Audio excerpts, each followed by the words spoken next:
Yes, now. All right.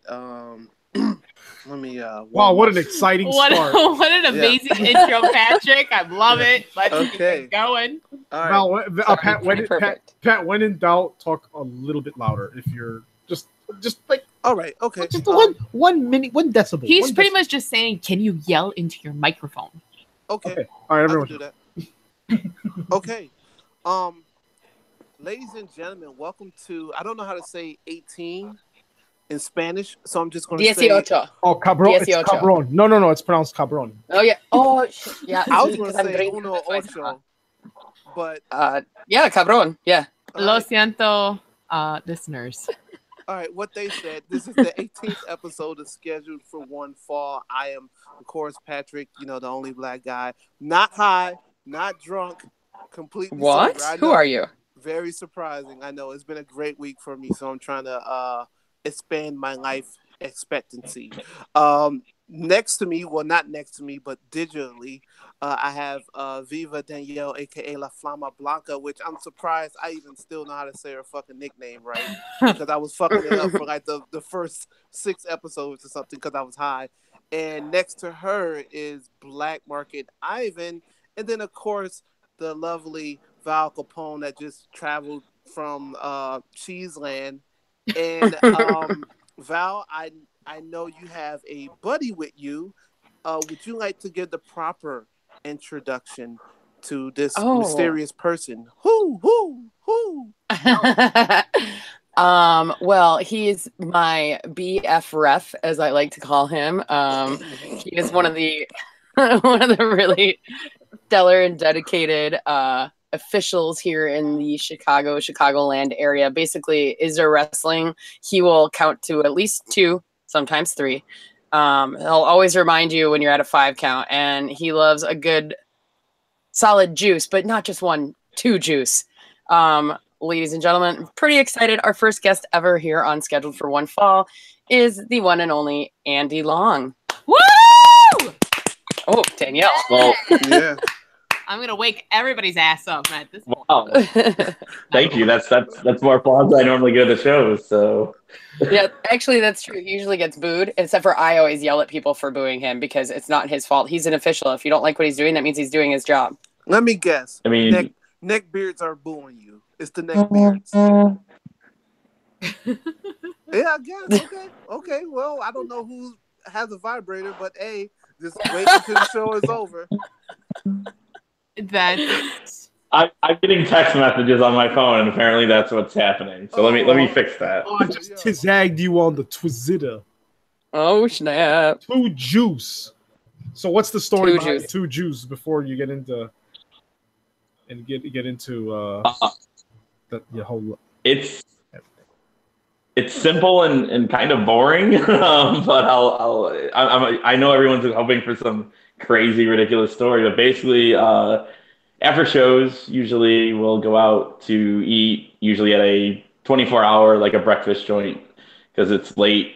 And for some reason, I like to order 2 juices, usually a orange juice and a tomato juice with my meal because I like the sweet and the savory. And it's refreshing to me. And people started noticing and like commenting on it and being like, there's something wrong with you. Why are you doing this? No one orders 2 juices, especially those 2. I don't mix them together. They're still separate. But now it's to the point where there's one place we go to, and like once the waitress that's always there like sees the same faces like coming in, usually she'll ask at the time if I'm going to be there, and when I get there, the 2 juices are already sitting on the table when I arrive. Dude, Like, this is actually true. Like, No, I saw guys. this in person. guys, I saw this in real life. no, this is the worst, most boring story. Pat, you have to edit this whole part out. No. Edit this whole. No, I'm just damn, Simon. He is No, I'm kidding. I'm kidding. I Okay, sympathize with him. throwing the shade at I'm our kidding. first No, guest. no, Who never I did anybody else in the podcast. Thank you so much. No, I Don't worry, I'm kidding. I'm kidding. no. I'm kidding, and I have a reason, and I will prove that I do that story does hold a place in Chicago's heart. So, No, quick. I sympathize with him. My fault, Simon. I sympathize with him because my girlfriend is kind of the same way. We'll go out somewhere and she gets 2 drinks. One is normally hot and one is normally cold. So I don't know, but I get it. I sympathize. Oh. I get it. So you all know obviously of Anthony Bourdain's passing this past week, and the last episode that Danielle and I watched of his was the Chicago episode from a year or 2 ago. And I don't remember the bar he was at, but I'm sure you value, and I'm sure you guys know it. But here's my point: the characters, right, that have frequented this bar for decades, you know, they'll be like, oh, that's Ugly Bill over there, and it'll be like, how'd you get your nickname? He's like, oh, I don't know, you know, my mom called me ugly once, and I've been known as Ugly Bill. So the point being. There's something inherently Chicago about a nickname like Two Juice, for the reason simply that, hey, every time this guy shows up at the bar, we got his 2 drinks prepared here. So I think that's great. I think that's a little Chicago love letter. Are you referring to Chicago, the Old Town Ale House? Is that what you're? Because that's what I'm thinking of. Yeah, yes, that's it. And I'm sure while we were watching it, I'm like, I'm sure Val knows half of these guys. Yeah, no, and it's a really good bar in Old Town, and there's amazing paintings and caricatures, and it's like they have politicians, they have regulars, they have people that are naked. It's a great spot. It's a Did wonderful, you just say wonderful people spot. that are And naked? yes, sir. There was a naked Sarah Palin for a long time. It's never the mind. owner that paints them, right? And then puts them up. I believe so. Yes. Yeah. That's cool. But so what are okay, cool. So no juices or drinks of the alcoholic variety, Andy? I mean, I do imbibe, but I just not usually when I go like right after the shows when I'm going out for like food. True. I don't think they serve alcohol at many of the places that we usually go to eat at. So. Oh yeah. I think if he could though, he would have 2 shots of Malort. That would be his post-show drink of choice. I would imagine. I mean, I've seen him do a shot mid-show because I bought him one and made him drink it because I'm a good friend. Nice. But you made me drink it. I'm pretty sure I asked you to grab a Malort. Yeah, that's one of the things that Andy and I bonded over is our love for the bitter flavor that is savored by two-fisted drinkers. So it's appropriate that Two Juice would drink a bottle of booze that says on the back, its bitter flavor is savored by two-fisted drinkers. It's only appropriate. So, but yeah, at one of the Kaiju Attack Wrestling in Berwyn, it was in Berwyn, right? No, yeah, Berwyn? Yeah, that was Berwyn. That was at Berwyn. The Wire, yes. At Wire. Yeah, at Wire. And one of the wrestlers was drinking in the ring, and that's part of his gimmick. And so I was like, Andy's like, well, I would drink Malort, and I was like, say no more. So I literally brought 2 shots, one for him, one for me, and we did a shot while he was reffing. That's an awesome way to manage a show. I love that. Well, I also participated in quite possibly right now the only ever Malort death match as well. Where two wrestlers were doing a death match. This is at Reggie's for Viva La Wrestling, Marcus Crane's promotion, and they were drinking. Like the whole thing was they had to like every minute or so they had to do a shot of Malort, and I had to hold a bottle of Malort through the whole match. But what I started doing was I just started drinking it through the match, like just taking hard on it throughout the entire match. So wow. A Malort death match. I thought I've seen it all. I thought I've seen everything in wrestling, but obviously I have to go to more like shit. I gotta go to more indie shit. I gotta see it all. Yes, you do. And I sound like a horrible ref right now. Like all we've established now is that I drink a lot in the ring.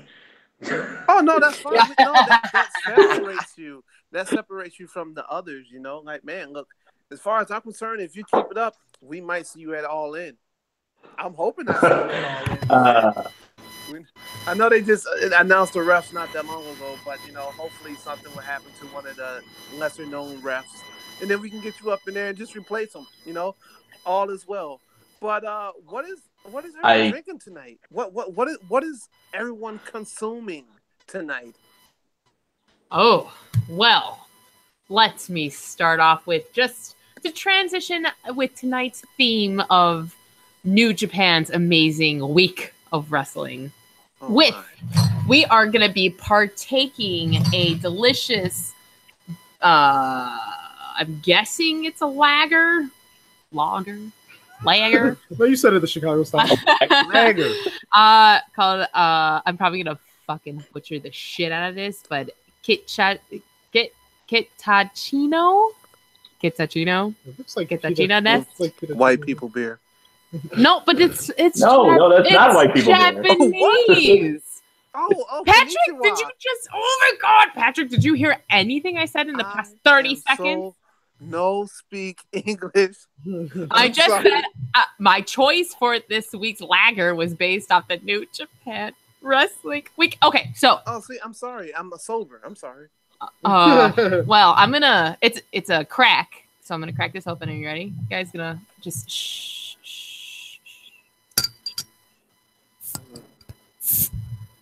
Oh no! That was a terrible crack. Hold on, round two. Speaking of crack, I'm gonna go and light up. Hold on. Okay, Danielle's foaming everywhere. Okay, here's mine. Oh my God, I'm making a mess. Oh my! I'm gonna take a picture of this. Okay, here we go, guys. Kitachino Nestu. Oh my shit! God. And you said I was making a mess. I'm taking a picture. I'm gonna take a picture. This is. All right, Val. What are you guys drinking? I'm gonna take a picture. Yeah, this is a disgusting mess we have to clean up right now. Okay, Val, what are you drinking? What? Well, man, guys, I'm lame. I just drove home from Milwaukee. I just had roller derby practice in Milwaukee, and I went to the Cubs game yesterday. Unfortunately, we lost, but I drank all of the alcohol that is clear in Milwaukee, and woke up at 4 a.m. this morning because I imbibed the hell out of everything, and I drank a ton of Malort. Andy, you'd be very proud of me. And so I'm drinking water, but I'm also currently eating some tofurkey and holy guacamole. It's very exciting stuff in my house right now. I wish. I wish I was eating that. It's been such a rough week for me. Like, I've been in Chicago for the last week, so I've ordered out every day. I spent probably about $200 in food, just ordering just all disgusting shit all over the world, Uber Eats and stuff. Because I know when I go back home, because I live, so far out in bumfuck Egypt, I don't have all the good stuff. All that's in my town is a Taco Hell and I think KFC. I think so. I try to get all the stuff here and stuff. But is there a White Castle so you could get some of them Impossible Burgers that you and I love so much? There is one like 20 minutes away. When I'm very stoned, I definitely hop in the car and get a crave case of Impossible Burgers, which is fucking expensive. But but hey, sometimes you need to clean out your system. So White Castle is the place to go. Mr. Andy Long, what are you drinking on tonight? Well, right now I will. Can you hear that? Yeah. No. Whoa! What's that? What's that? Is that what I think it is? And I guess I'll drink for Val because I have one drink representing Milwaukee and one drink representing Chicago. So I've got a Pabst Blue Ribbon in front of me. Okay. And very nice. Very nice. And then I have a slightly sadder Chicago brew, a Bader Brau Berliner Weisse. Ooh, that sounds fancy. Too soon, Andy. Too soon. Drink it. So, are you telling me that you're gonna get as inebriated on this show as I will be? Oh God, is that possible? I don't know. We'll see. What? It's gonna be a fun show, you guys. Quick question. Val, do you want to talk about that Bader Bro at the end of the show or now? I mean, we can mention it now if you like. Yeah, because we're talking about drink. So I don't know too much about it, but you told us some breaking news earlier today. Yeah. So one of the things that Andy and I worked together on, he was really nice to bring me on board when the ring announcer for Freelance Underground, Kirby, who is amazing, unfortunately was ill. So Andy asked me, like, would you be interested in filling in for Kirby? And then, that's kind of how I started ring announcing with Freelance, because he had come to see me play roller derby, or announce roller derby. He was like, whoa, you're really good at that. If we ever need a backup, are you in? I'm like, of course I am. So one of the things I loved about it is that it was at this amazing venue called Bader Brow, a brewery in the South Loop area. But unfortunately, Bader Brow is closing its doors. So Freelance Underground had to scramble and find a new home.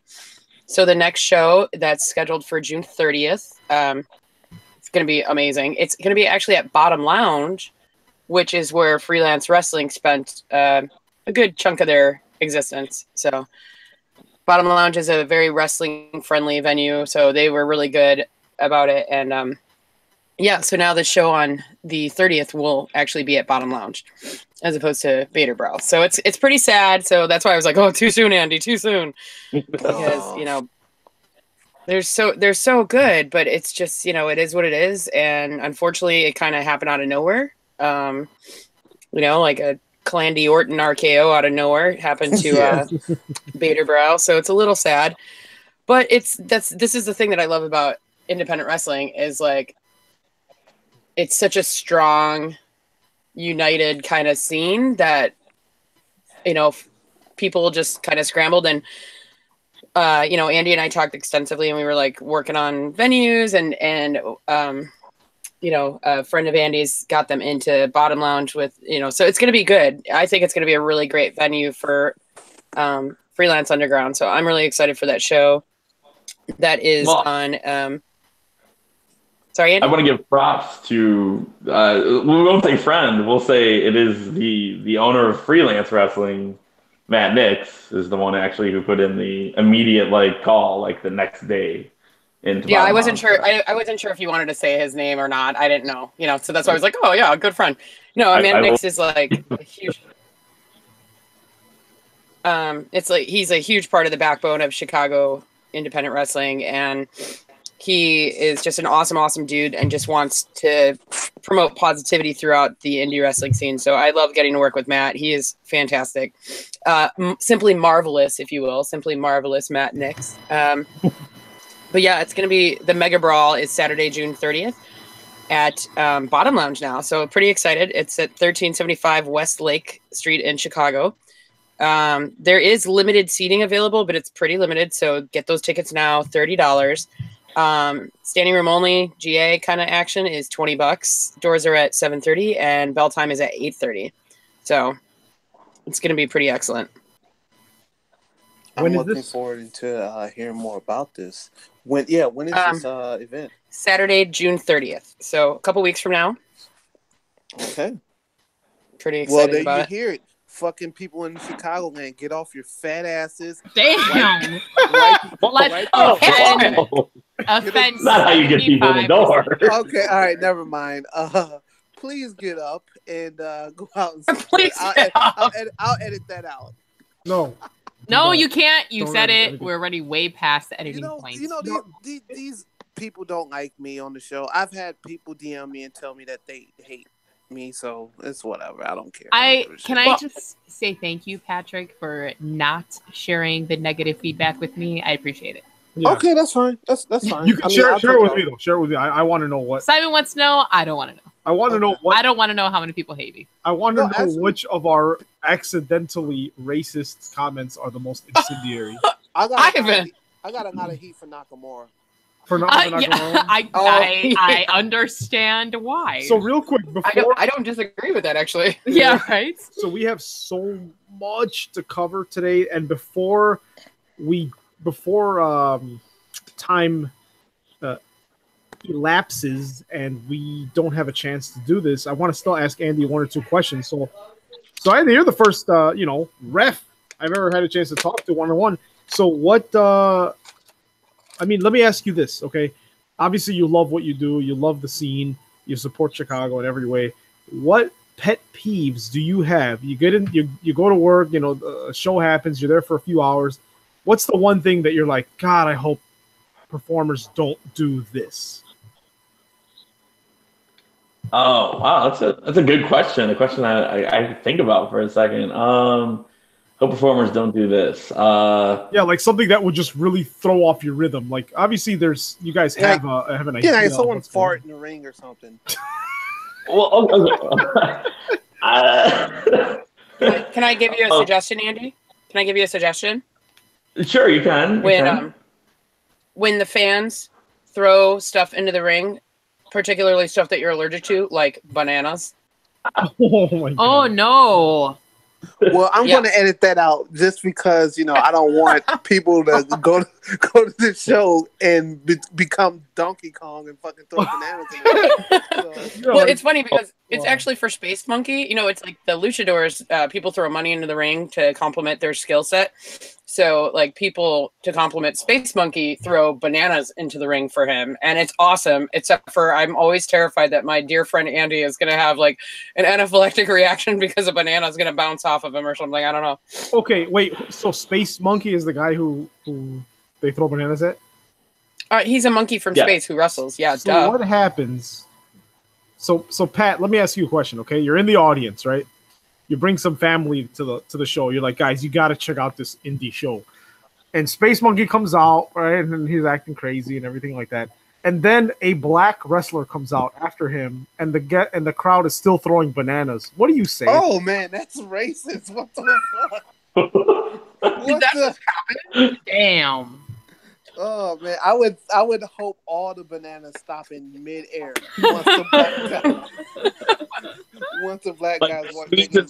Forever, or they fall. Like what do you mean? Suspended in midair forever. Collect the bananas then. Well, I mean, Andy, I will collect the bananas for you. Do not touch the bananas as your friend, and I got to earn my keep as a ring announcer in the understudy. I will collect all the bananas for you, sir. You can be the Diddy to my donkey. That works out perfect. Yep. What was the name of the? Wasn't there a character in Diddy Kong Racing called TT? I thought it was Dixie.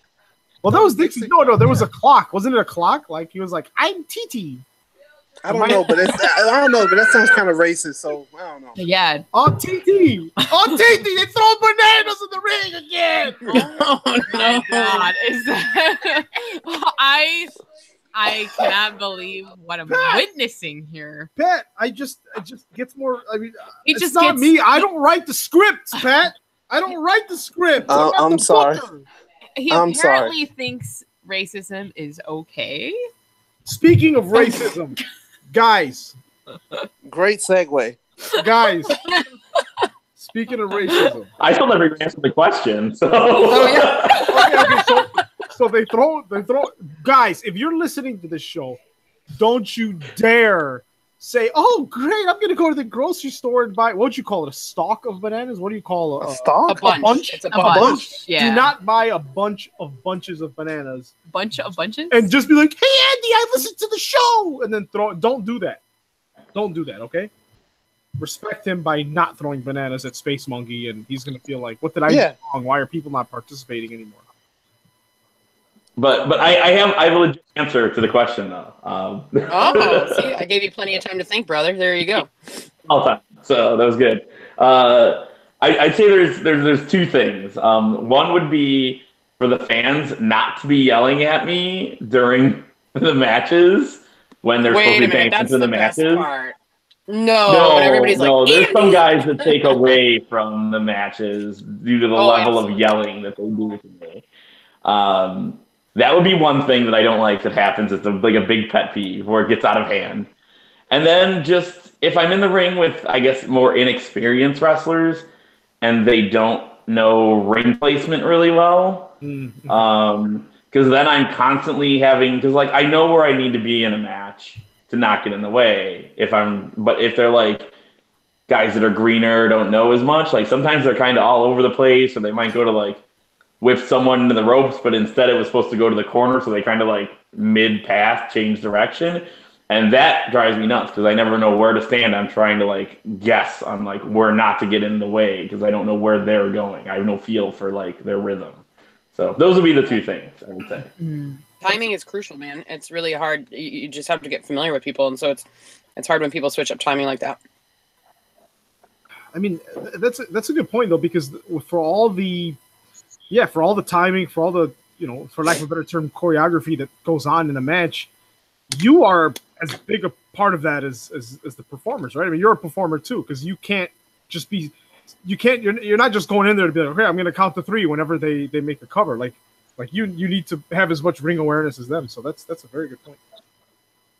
And if not slightly more ring awareness, because I don't always. I mean, I just gotta be ready at all times and what's going on. I don't know what's gonna happen next. Yeah, so. You're not preparing your body for another body to come flying at you. So and then one, Danielle, do you have any questions for? No, I'm absorbing everything. Absorbing liquor and information. Yes, teach me all. And one more question, Danielle. I'm curious. How many years have you been doing this?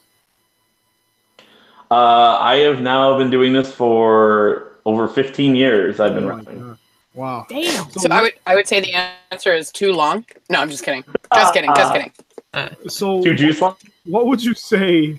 That's a lot of juice. Too long. What would you say was the match in whatever promotion it's been in, whatever year it was in? What was the one match or even one moment that you're like, oh my God, I can't believe I'm in the ring for this, like this historic moment or this crazy crowd reaction or matchup?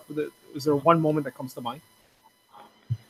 I'm trying to think. I feel like there's a lot of moments because it's one of those things where it happens once and then all of a sudden, like a year or two later, like it gets topped, or like you kind of forget, oh, this is why I do this, or this is like that.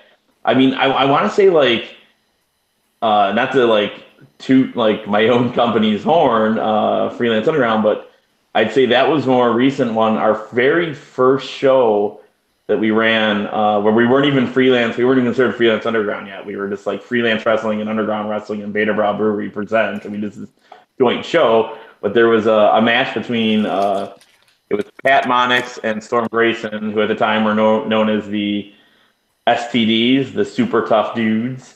And, yeah, super tough dudes. And Pat Monix has his phone number on his butt. Wow. Yeah. And they were wrestling Superiority Complex, which is Tony Nas and Roy Flash Gordon, and the hot tag was insane. When the babies tagged, when that happened, the crowd just lit up so much where I forgot that you can get a crowd like that, where they weren't just watching and it wasn't quite and I was oh my God, this is what I live for, in front of crowds like that. But I mean, there's been absolutely so many moments. I think one of the first times I rapped in Freelance, I was just again, the crowd was just so electric. And then, I mean, even way back, in the first year that I was reffing, the first name I ever worked with was Shane Douglas. And that was just cool, being in the ring with Shane Douglas. And then I don't know, there's been so many just moments or just little cool things where it's just wow, this is what I'm doing right now, so I feel like I could go on forever on how many different great moments I've had in the ring. Well, you could definitely write a book if you've got 15 years. That's amazing. Seriously, let's do a movie. Let's do it. Last question. No, it would have to be a Netflix series. Netflix series, we gotta extend it out. 15 seasons. One last 15 seasons. Yeah. 20 episodes in every season. Last question. I know you probably don't want to single just one person out because there's so many of them, but who is the next big thing coming out of Chicago? Oh wow. So you're saying the next one. So I'm trying to think who's really on the cusp. Yeah, if I gotta call one Chicagoan out that they're gonna be the next one to potentially get signed or be on a national level, it's Kylie Ray, hands down. Wow. Absolutely. That's exactly what I was gonna say.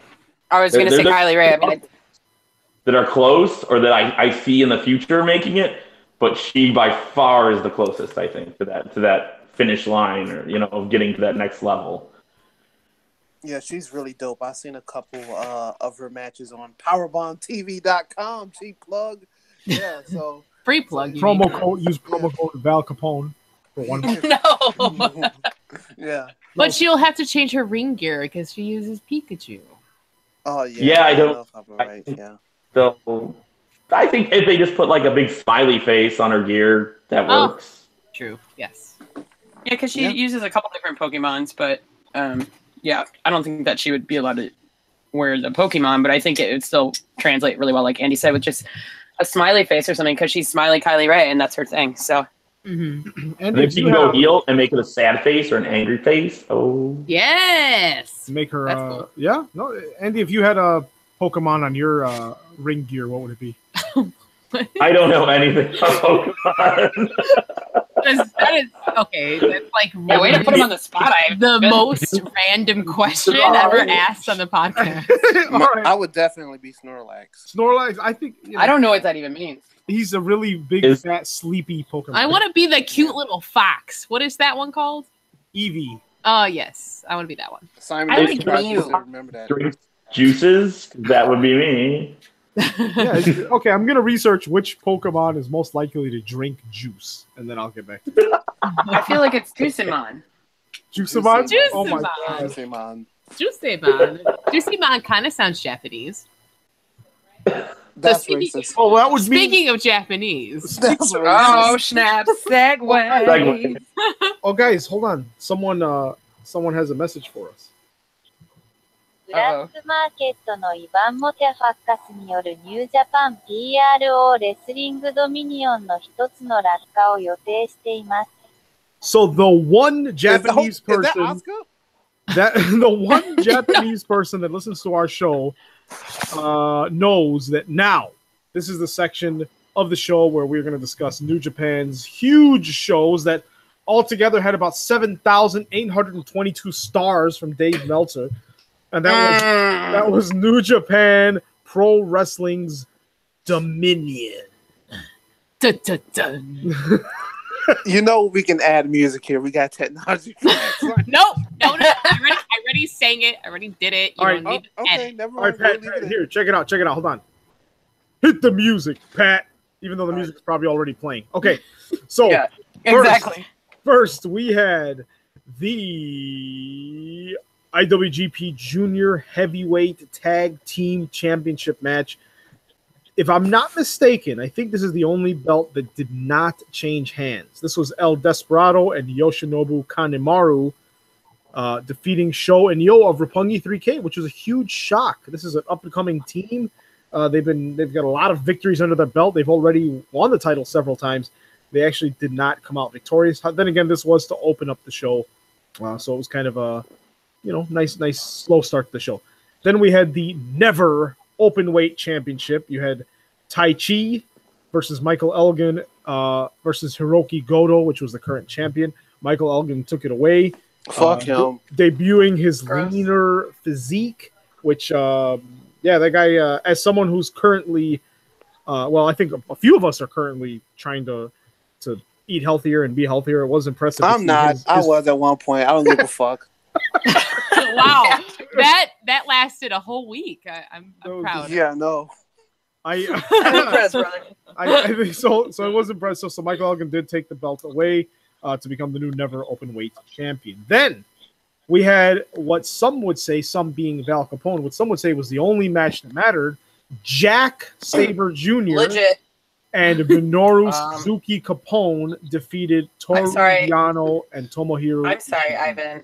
His name is Zach Baber Jr. Thank you very much. Wait, speaking, she wants that baby batter all over. Whoa. Not that kind of podcast. Wait, are we going back to gentlemen's relish? Jeez, what's in the water? Oh, well, I can tell you batter. what's. I think Val can tell us what's in the water. If he catches. Hey, wait a minute. I can watch. I'm so desensitized to almost everything on the internet, like almost everything. But the term baby batter makes me cringe. So next, so they defeated Toru Yano and Tomohiro Ishii. This match, Tomohiro and Minoru gave each other so many damn forearms and slaps. We were like, wow, they are trying to kill each other. But that was a very hard match. It was amazing. It was. Then the only match that we actually didn't watch, we watched it the day after because we were working, obviously, or sleeping while that was going on. We actually skipped David Finlay and Juice Robinson defeating Yoshihashi and Jay White. Even though I love Jay White, we were like, you know what? This is a 5.5 hour show. If we're going to skip a match, this is the one. And it just so happens that it's the only one that Dave Meltzer gave under 7 stars to. So I guess it's okay that we skipped it. But I do love Switchblade Jay White. And I want to, I'm really shocked that he did not have a U.S. title match on this card. Now stuff gets.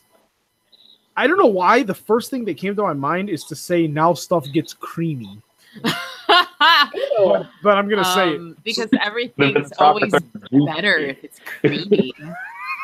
Creamy. That word is always associated with pleasantry and glorious things. So you just say it. Just say it. Okay. Say it again right in front of me. So the young. This is getting real weird, y'all.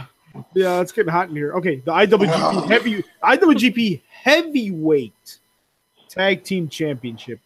The Young Bucks, the opposite of Michael Elgin. These guys bulked up, put on some weight for the last few months. They ascended to the heavyweight. Why is the word escaping me? Division? Heavyweight division. Why is that word escaping me? They defeated know. Evil and Sonata of Los Ingobernables de Japón to become the IWGP Heavyweight Tag Team Champions. This was when by the end of this match, it was like, okay, we can turn off the show now. This is a legendary match. This is a 5-star match to me. I mean, it was 2 teams with so much chemistry and so much ring awareness and ring presence. Amazing, guys. Amazing show, and they won the titles. Then we had a big old throw everyone in there match.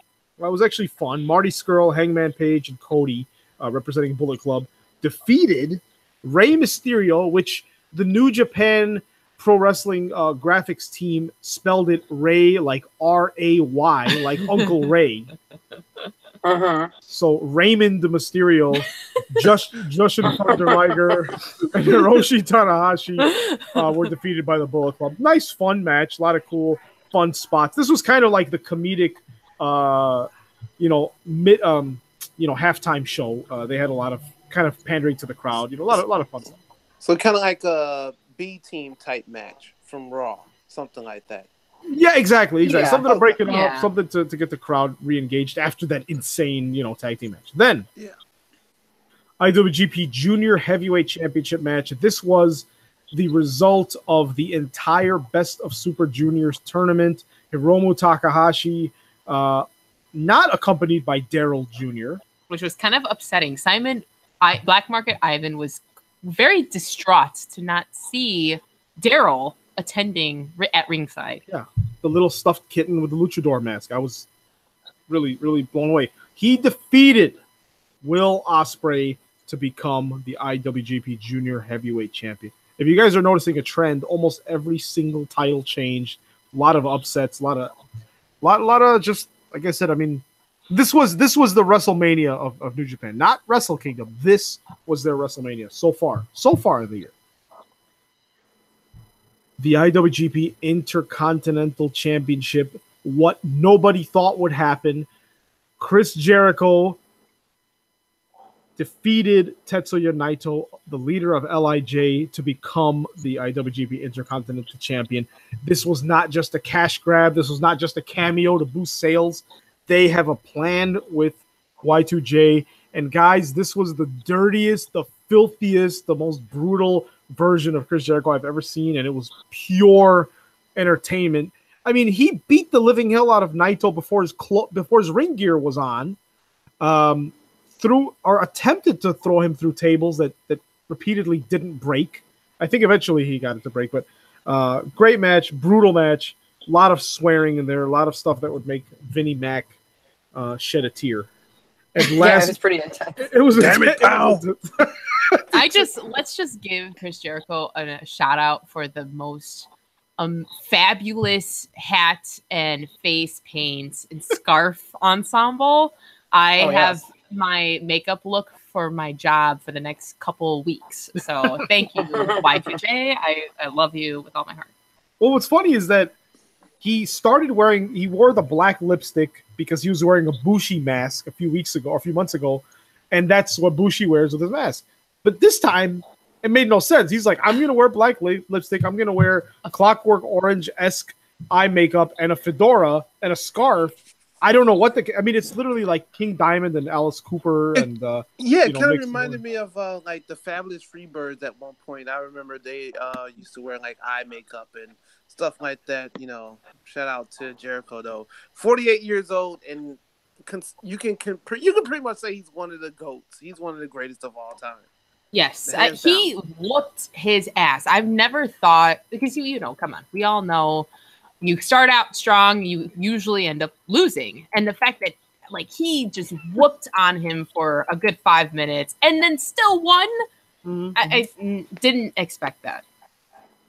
I want to see a rematch between the two, but I think he's going to fight Evil next because Evil was the only one out of LIJ to come out and stop the brutality post-match. So Evil will definitely be involved. Yeah, exactly. Last but not least, the IWGP Heavyweight Championship, 2 out of 3 falls. Kenny Omega versus Kazuchika Okada for the one to decide, the one for all the marbles. What can I say? Everyone knew this was going to be an amazing match. It went well over an hour. Lot of clotheslines, a lot of V triggers, a lot of knees in the face, a lot of slaps and forearms and punches. These guys took each other to the absolute limit. Kenny Omega won clean, fair and square, no controversy. And to put the cherry on top, Kota Ibushi was out there already. The Young Bucks come out there, reunited with Kenny Omega, and branded themselves the Golden Elite, which is the merging of Golden Lovers and the Elite to begin a whole new era of these guys and of the Bullet Club. So, guys, that was Dominion. First, because she's sitting right in front of me, and I know she watched it with me. Danielle, what were your thoughts overall of the entire show?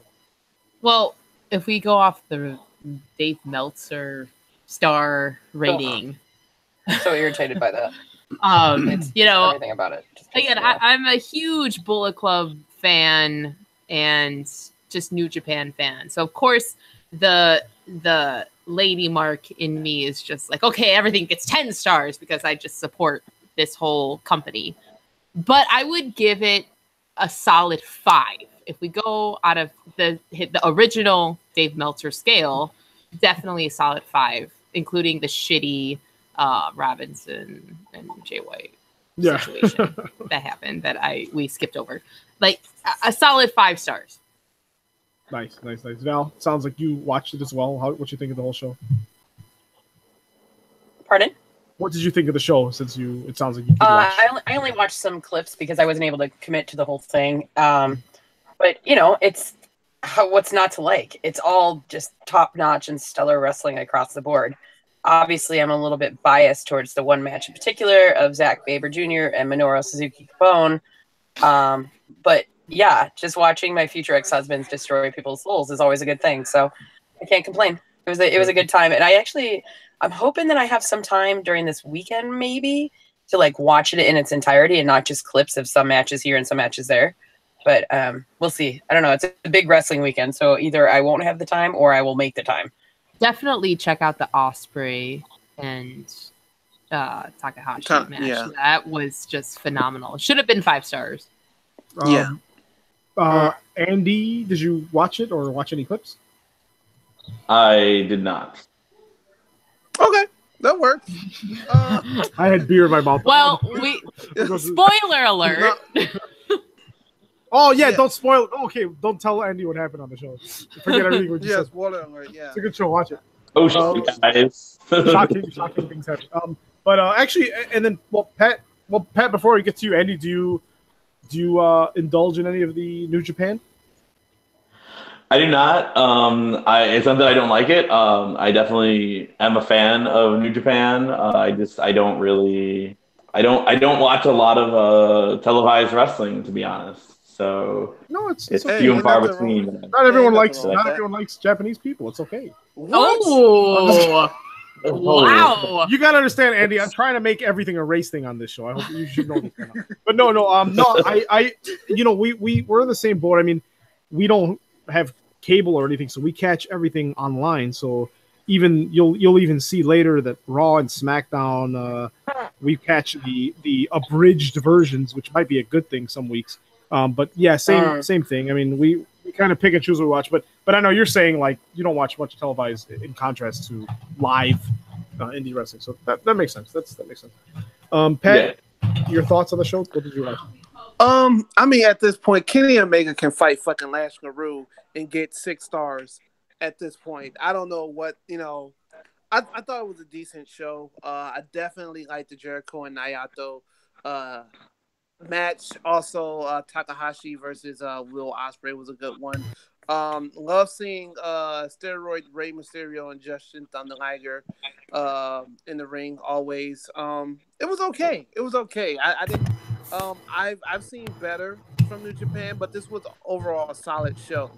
But this show definitely, in my eyes, made Jericho one of the greatest of all time. So what's your Dave Meltzer star rating? No, it's no. Yeah, we gotta think of someone else. Well, we can't use Baron Corbin hairlines anymore. Yeah, I know. Well, we'll get to that later. But did you guys see that clip of Liger in Japan at a baseball game where he wrestled the mascots? God. That was amazing. So Absolutely. amazing. I fought so hard for that. I had to pull over, oh no, Val at a bot. traffic light, and it am I Val bot? You're right now. But yeah, boop. You okay? Okay. Beep, boop. All right. I had to pull over because it popped up when I was at a traffic light, and I'm like, no, I need to watch this whole thing, and also I shouldn't be looking at my phone while I'm driving. So super safety and holy shnikes, I'm so glad I pulled over and watched it because I couldn't stop watching it. Yeah, that was. Why can't that happen here? I mean, maybe it does. I don't know. Yeah, there are tons of fucking animals and mascots that fight at Wrigleyville. Yeah, all the time. Wait, Wrigleyville or Wrigley Field? I'm sorry, I took some of the Satan spinach. I'm kind of, Wrigley Field, the best baseball stadium on the planet. True story. So, but I know that the mascots play against Little League football, like Pop Warner football team at Soldier Field. There's one halftime each season where it's mascot football, and dude, it's the greatest thing I've ever seen in my life. It's like little kids beating up mascots and scoring touchdowns at Soldier Field. It's insane. I want to have to go back in time and become a kid so I can do that. But yeah. Real quick. Breaking news about 3 hours ago. Before we move on to the Western Hemisphere, just a general Bullet Club update. As you all know, E3 is going on right now this week. The Electronic Entertainment Expo, video gaming convention. My favorite time of the year. Yeah, a lot of good announcements, a lot of stuff. And Pat, I was thinking earlier today after listening to old podcast, I think we're gonna have to do either a segment or a side podcast about video games because video game stuff is starting to get crazy. I'm with it. But got to switch. Good. So as we all know, the New Day challenged the Elite at E3 in Los Angeles at Street Fighter V, and so pretty much I watched the whole hour and a half thing, not live but after the fact. The New Day collectively defeated the Elite 2-1, but then Kenny Omega and Austin Creed, aka Xavier Woods, kind of talked some trash to each other and said, "Look, it boils down to you versus me. It's been 3 years in the making. Let's have a 1-to-5 Street Fighter tournament." So that part lasted about a good hour. It came down to 4 versus 4. Final round, Kenny Omega won.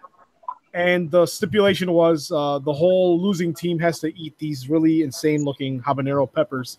And so it ended up being just Xavier Woods and Kenny Omega eating the peppers themselves and sweating and nearly puking. It was a fun time, good hour and a half.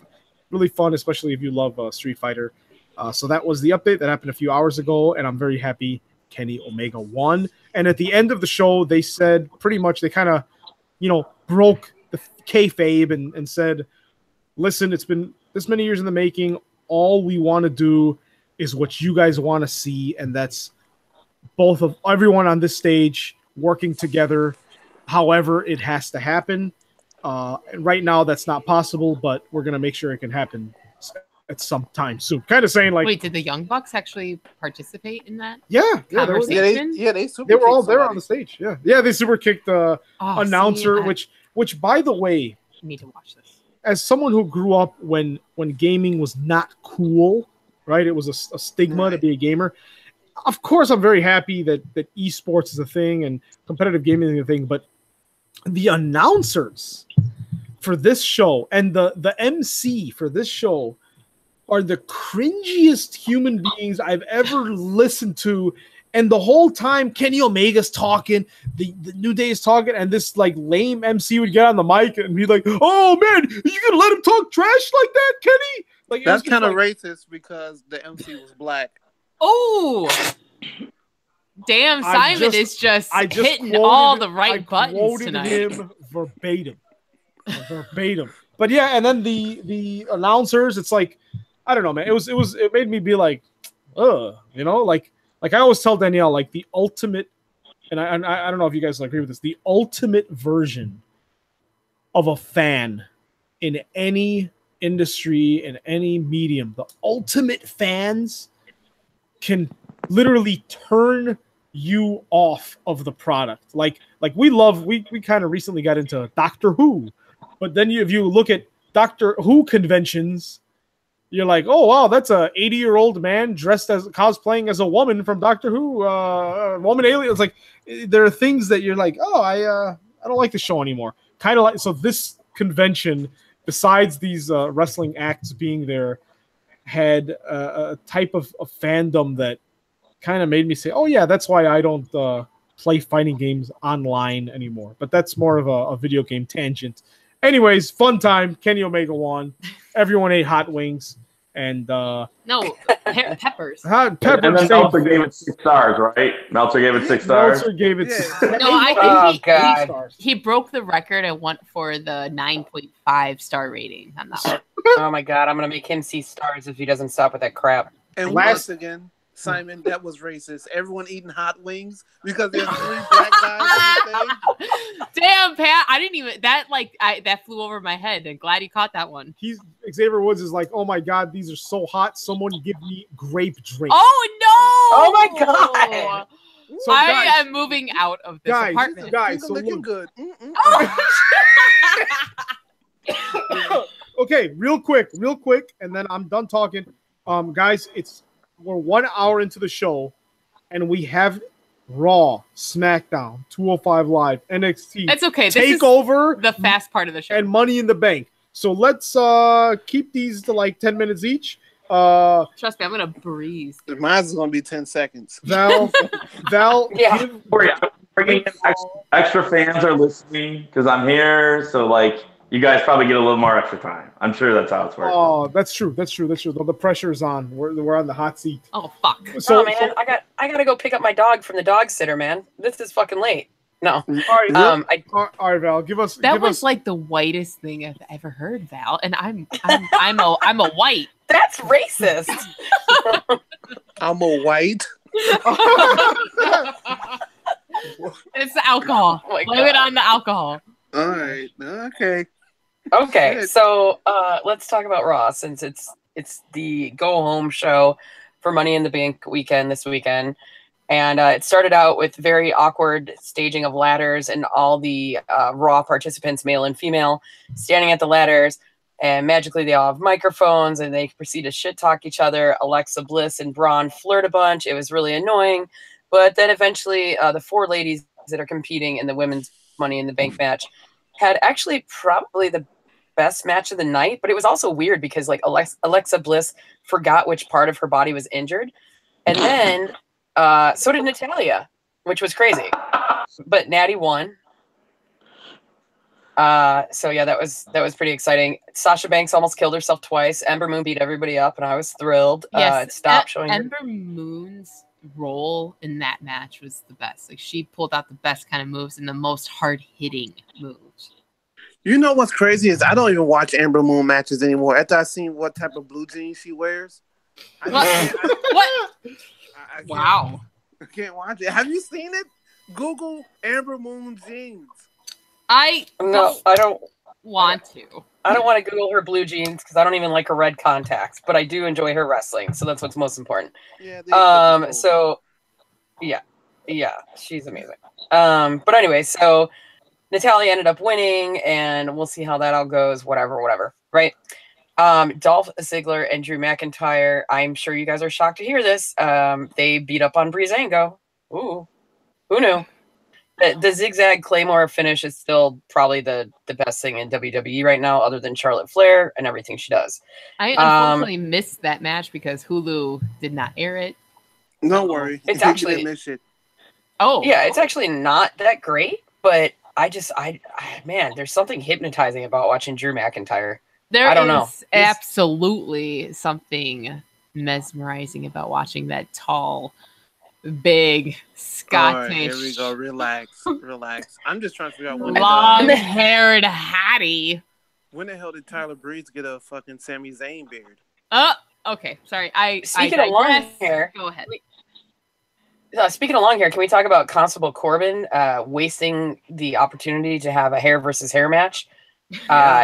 Came out, he was all shaved. I was like, whoa, who are you? But what a waste. Like, and then it's funny because there was clips backstage of him like that ended up online saying about how everybody on Twitter is going to be so angry and now they can leave him alone about his forehead and stuff like that. I was like, ooh, he clearly is listening to our podcast. Yeah. So it was supposed to be Roman versus Jinder, but then there was a last minute switch to Sunil Singh, and I know you guys are shocked to hear this also. Reigns won, and on our notes this is titled a Who Gives a Fuck match. Yeah. Pretty much, yeah. Yep. It is. Fast forwarded through 90% of the match. Like, I didn't even watch most of it, to be honest with you, because I was just like, nah, this is not doing it for me. This needs to get fucked. But, the B team defeated Heath Slater and Patrick's boyfriend, Rhino. Fat ass Rhino. F.A. F.A. Oh, my bad. F.A. Rhino. Yeah, my bad. Then one of the next segments I thought was pretty ridiculous. It was like the doppelgangers shit talking each other. Seth Rollins versus Elias. I'm still not convinced that it's not a green screen and they're actually just the same person. I think it's Seth's uncle in real life. Yeah, but Elias had a guitar from because that makes sense. Yeah, I don't know. Yeah, I don't know what was up with his honky tonk man type guitar with the belt on it. It looked cool though. It was a cool guitar. Yeah, it was a cool looking guitar, But it was just funny to have Elias like try to convince the world that John Mayer actually gave it to him, and like Seth kept taunting that he was going to destroy it, and Elias looked like he was going to wet himself. It was pretty enjoyable, I thought. Yeah. Yeah. And let's see what else. Oh yeah. Okay, so Ruby Riott. Much love to Heidi Lovelace, Ruby Riott, Sally Stitches, every name she's ever gone by. My favorite. Yeah, she's the best. She defeated Bayley, which, I thought it was actually Bayley was going to take it because Ruby was looking gassed, but of course, her two little sidekicks in the Riot Squad helped her out. Guy mate ended up with the win. I just hate Sarah Logan. I don't know what it is. It's because she's like comes off as a southern racist belle. I don't know why I said it like that. What? So my bad. So there's that. And then they had the Ronda Rousey and Nia Jax segment. Was this the one? Am I thinking of the right show? Yes, I am. Where Nia was wearing her sweet purple shirt with like cut out in the perfect spots, and Coachman was in the ring. For some reason, they had a sit down with like these weird giant rolling chairs. Yeah. And Ronda Rousey and Nia kept saying, "You can't get headbutts in UFC. You don't know how to prepare for that," and blah blah blah. And man, it was decent. Ronda turned into a rabid squirrel, which I thought was really exciting. And then there was almost a split second where Nia looked like she was going to be able to get out and kind of powerbomb her from the armbar, but Ronda did end up getting the armbar locked in, and Nia had to tap. So we'll see what's going to happen. But of course, like we were talking about, if Rousey gets the belt this early, then Natty, with the foreshadowing of the action figure with her, I think that's what they're building to for SummerSlam, although who knows? Maybe we'll get a swerve there. It's a little ridiculous. It was like less than 30 seconds or something along the way. No Way Jose's conga line comes out. The ref, Andy, has this ever happened to you where somebody doesn't come out and the ref almost counts a match to 10? Has that ever happened to you? Wait, what was that? Sorry. What? So No Way Jose was in the ring, and Kurt Hawkins was supposed to be his opponent. And Andy, you're a testament to how interesting our podcast is. No. Like going in and out right now. Like I can't hear everything she's saying. Like it's like going in and out of it. I don't know what it is for you guys. Yeah, so. no, but yeah, Val. Val. Every like once a minute, your voice goes out for a second. So, but it's not full Robo Val yet. You haven't completely become a sentient robot. You're like halfway there. All right. Well, how about that? My headphones they're just jacked. I think I just need to get new ones. Great now. You sound marvelous. Yeah, I took my headphones off and I'm just using my laptop. Andy, call the owner of Freelance Wrestling and say, "Listen, our backstage correspondent has sucky headphones. She's on the payroll. Can't we at least get her something so she can do her damn job?" Yeah. You have some clout in the company. I don't think that's how that works, but. That's not how it works. So that was my go-to right now. That's all I had. So what was the question that was posed towards me? I still don't know. Okay, so there was a match set up between No Way Jose and Kurt Hawkins, and happened and all this and that, and then they're in the ring, and Kurt Hawkins' name comes up on the Titantron, and he never shows up. And so the ref starts counting, like, what the hell's going on? Have you ever had that happen where a performer never showed up for the match? You went out at all the perfect times for me not to be able to answer this question. Has a performer ever not showed up? Like their music hits and they just don't show up and you have to count the match out and end the match? Oh, no, I don't think it's ever occurred. No, I mean, wait, no, there was, no, actually, you guys are, I forgot all about this. It's happened at Freelance once. It was Sugar Dunkerton he got into a car accident and he was like not going to make the show. And then they were like forcing me to do like a count out in the ring. And I feel like he didn't get to the ring in time, but I just kind of casually stopped to not mess everything up that was about to happen. Yeah. Like, because then he surprised came out, but like they had me like the heel like was in the ring like count, and then like they didn't hit his music right, or he was waiting for a music cue, something like that, and it didn't like it got weird for a second. Well, I remember, and that's kind of what ended up happening with Kurt Hawkins is that he as No Way Jose and the ref were looking towards the Titantron, all their focus was that way, waiting for Kurt to come out, and he was getting counted out. Next thing you know, Kurt Hawkins, who's dressed as one of the conga line dancers, tries to surprise No Way Jose, but about 30 seconds later, bell rings, Jose is the winner. I mean, it's what his 201st loss, is that correct, I think? Yeah, that's 201. That is unfortunate for him. Yeah. Also, what's super unfortunate was that we had to sit through the Sami Zayn Lashley segment. Oh my Lord, kill me. Although, Bobby Lashley completed that course in 48 seconds. That was pretty awesome. Sami Zayn designed and set up this obstacle course, if you will, and he named the walls after his three sisters, and it was just dreadful. And yeah, Lashley like blasted through it, and then Sammy gave him the big boot, and shit got weird. But I was like, please, just let this be over, please, for the love of Ditka. Yeah, and rounding out the night. Segment. Oh, absolutely. The men of Money in the Bank for Raw.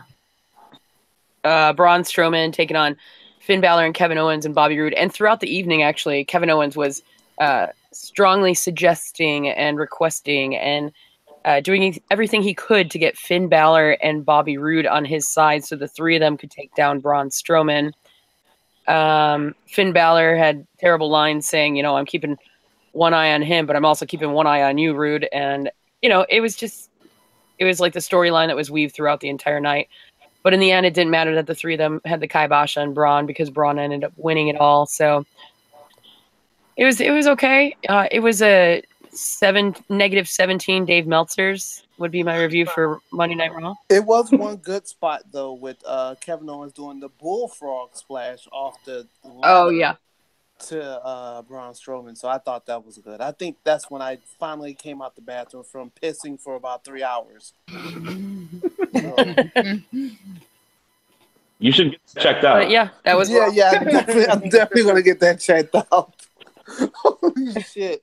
It won't stop. I'm so high. So but when I was talking to Andy to see how much of the show he wanted to do and that kind of thing, I was like, well, I didn't get a chance to watch Tuesday Night SmackDown because I was at practice, and he was like, oh my gosh, it was terrible, and you did such better.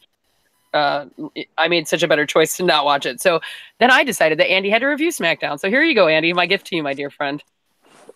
Are we passing the ball right over? Am I on now? Oh, yeah. SmackDown. Okay. I don't have the thing in front of me, the actual lineup. So it would be awesome if someone could read it, and then I could give my opinion on how shitty it was. If I send it to you again, do you have access to open it? I mean, I'll have to keep glancing at my phone and then putting my phone back to my head. Yeah, I can read it. Yeah. All right, Pat will read a match, and then you'll give your commentary on the match. All right. Well, yeah. Okay, yeah, we can do that. Okay. Well, the first shit that happened was Paige and I guess a women's segment. I don't want to sound sexist. I don't know what happened. Wait, did you not watch it? No, it was. So Pat didn't watch it? No, I didn't. So this is great, Pat. You're just reading. You're blindly reading my abbreviated notes, and then Andy will. Okay, this is great. This is great because for once the ref has the best vision of anyone in this situation. Exactly. All right. So what happened? Because I didn't watch it either. It was atrocious. It was a train wreck of a bunch of people. It was all the women that were in Money in the Bank, all in the ring, basically just trying to talk Hold on, Andy. Is that your adorable cat in the background? I hear a kitty cat. That is my adorable cat in the background. Meow. Oh my god, that meow just made me spit my ice out. We love kitty cats in this household and on this podcast just by default because Yeah, that meow made me do the Puss in Boots eyes. That meow was more exciting than SD Live. So yeah. Andy? What's your cat's name? Shadow. Oh my god, is it a black cat? She is a black cat, but she has this large. She's long hair, so she's got this large mane that's kind of gray right underneath her. It's like our babies. Obviously. But yeah, she's in a heavy meow right now. She wants to be a part of the podcast, clearly. We have 2 black kitty cats also in our household too, so she can meow all she wants during this segment. Real quick, Andy. Real quick question. This is related to the segment you're talking about. Are you okay? Do you like horror movies? Oh, a gigantic horror movie fan. Okay. So you'll appreciate this. Okay. So imagine, right? You're sleeping. You're sleeping, right? Middle of the night. You just can't. You wake up. Hold on, Pat. All right. It's the point. It's my story. All right, so you're laying in bed, all right? You're completely naked, all right? You're laying in bed. All right, you're laying in bed. You're laying in bed, right? and then you wake up suddenly. You know, it's one of those times where you wake up and you're like, "Why did I wake up? It's completely quiet in here." And you wake up, you look at the clock. It's like 3:45 a.m. You're like, "This is weird." And you're like, "Let me look around the room because something's weird, right?" And you look, and your door is like kind of cracked open, and you're like, you know, your eyes are still adjusting. The rods and cones in your eyes are still adjusting to the darkness, right? But you start to make out a figure, and you start to make out some dark red lipstick and some pale white skin, and then you hear, "Hey guys, it's Paige here." Oh, God. What guys. What do you do, Andy? Wow. I guess piss myself and then pull the covers over my head. Okay. Smart answer. Smart All right, answer. so tell us about this Page segment with the women. That was an absolute trademark because I don't watch it. I see where you are. Okay. No, it was just it was awful, and I hate that they're trying to put over that Lana's like possibly going to even win the Money in the Bank. It like they keep mentioning it. Like I'm like, please stop. She's not going to win. There's no way. And then they tried to save the segment with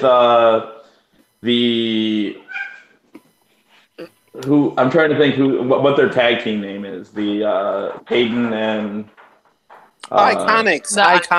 Yes. Yeah.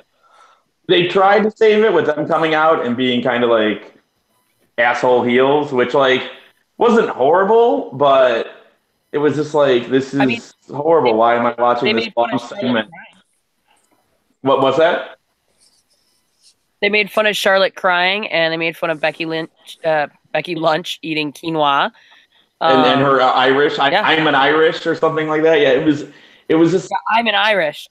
I mean, their mic work, I guess, was better than a lot of the other mic work going on, but it still was just like, just please end this. And then it turned this big brawl, which obviously you're like, oh, this is clearly setting up some big, like, you know, match. But then they don't, like, I was like, well, the way to cap it off would be like, well, now Paige announces you're all going to wrestle, you know, later on. But no, they just like, okay, now we're going to cut to the next thing.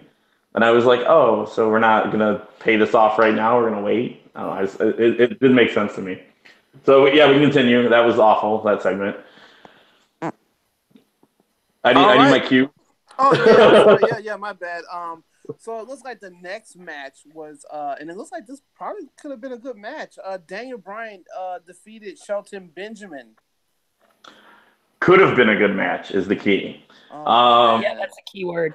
I don't watch SmackDown on a regular basis, and especially if I do happen to watch it, it's usually like kind of like I'm at like someone else's house and it's on, and I'm not like 100% watching it. Like this time, I was like, okay, I gotta watch SmackDown. Like I gotta do my homework right now, and it just infuriated me that not only during this match, but through all 4 matches that were on SmackDown, they decided to do a commercial break in the middle of the match. Oh my God, so annoying. Why? Like you're taking me out of it. And the commercial break during Daniel Bryan and Shelton Benjamin was insanely long. To where they were like outside brawling for a bit, and then they went in and did like this, like, I think it was like a half crab or something for like, it just seemed forever. Like just trying to take up the time. And I was just like, and the whole thing of the SmackDown was they were doing all these first time ever matchups in WWE. But I also was like, well, there's no story behind any of these matchups. So like, why am I really excited about any of this? Make me excited. And it was an all right match, but it was like, once it was done, I was already like over it. And like I said, they were so busy plugging Money in the Bank and doing like all the like the commercials and stuff like that, that like it's like it was like, why don't we call the match? Why don't we pay attention to like what's going on? Like get me into this. So It was all right, but it definitely wasn't. I mean, I've seen much better from both. So, well, that's unfortunate. So, well, yeah, that sucked. It looked like they fucking dug up Jerry the King Lawler, and damn. I guess he had a segment with AJ Styles, I guess. Yeah, totally pointless. AJ came out and said like, absolutely, I'm gonna wrestle Shinsuke, and it's gonna be it. And that was like, it was like, okay, yeah, we know you've been wrestling him for like the last like 3 months. We get it. And like said nothing new at all. It was like I don't know if it was just some like paid appearance by Jerry King. They're like, oh, in his contract he's got to come out again. I really don't know. Yeah, it must have been in Memphis. Yeah, it was in Memphis. It was in Memphis. So yeah, he had to show up, I guess. Maybe it was just to get a pop from the crowd. But like it really serves zero purpose at all. Like it furthered nothing. It was 100% because it was in Memphis and they wanted to have a Hall of Famer on to hype the match that's happening for the 87th time this year. You know, I think your cat has probably enjoyed it more than most people. Okay, I didn't see this match. I'm just gonna say that Shadow's meowing is the highlight of the show. It's very angelic. Are you sure? Very angelic. Are you sure that we can't call Shadow? Like, can we call Shadow Dave Meowtzer on this podcast? No. I hate anybody named Dave now. After that, wow. But yeah, I didn't see this match, but I guess it was fucking haircut week at WWE. You know, or something. Get one haircut, your buddy gets one for free. Cause I saw Samoa Joe now with a mohawk or some shit. Yeah, but Samoa Joe looks good. It's all right. Actually, and then there was. I gotta point out there was an earlier segment with The Miz and Paige where actually it was kind of funny. Like Miz was like talking about how he was like practicing as a ref, and he made up this whole movie about this rough ref that he's like going to be like auditioning for.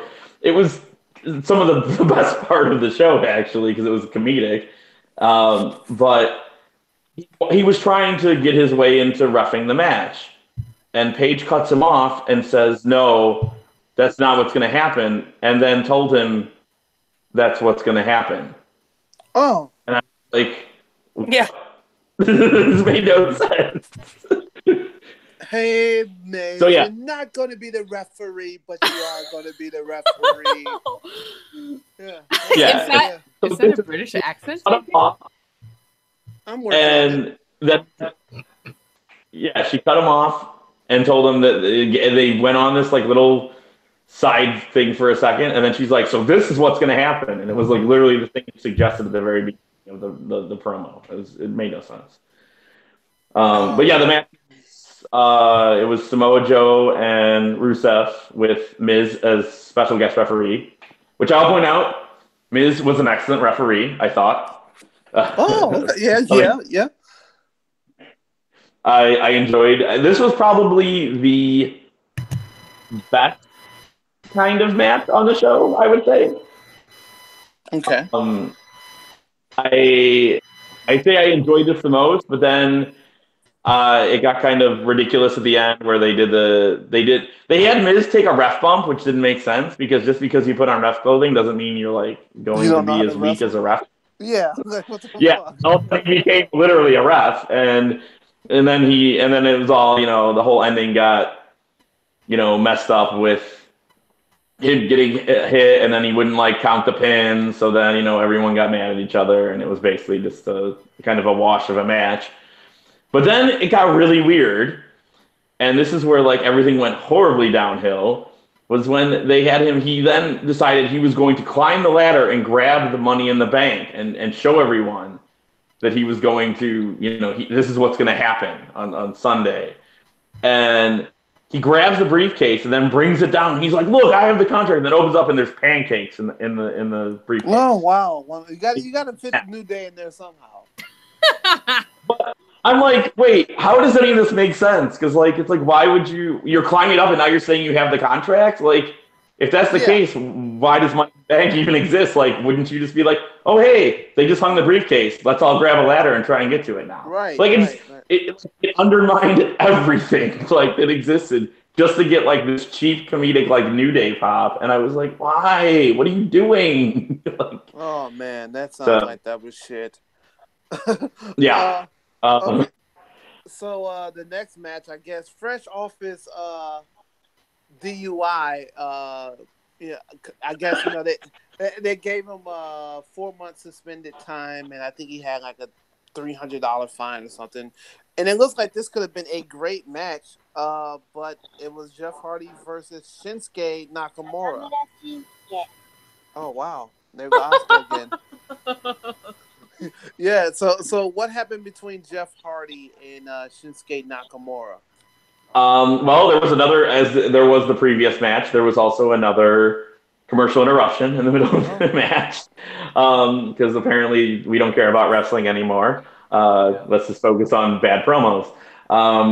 Yeah. And it was okay. I mean, nothing monumental really happened. And then I kept waiting for like that AJ interference. And I'm like, well, he came out early and like talked, and he's like, AJ is clearly the aggressor in this whole feud. Like Shinsuke's playing the cowardly heel, kind of being a jerk, and I'm like, okay, so AJ's going to come out and do something. What I didn't get is they're about to wrestle for a title, Shinsuke and AJ, but now you're giving him a non-title match against Jeff Hardy on SmackDown right before it. So it's like, I clearly know that like it's not going to win, or it's going to be some kind of botched, or not botched, but just kind of, some stupid finish.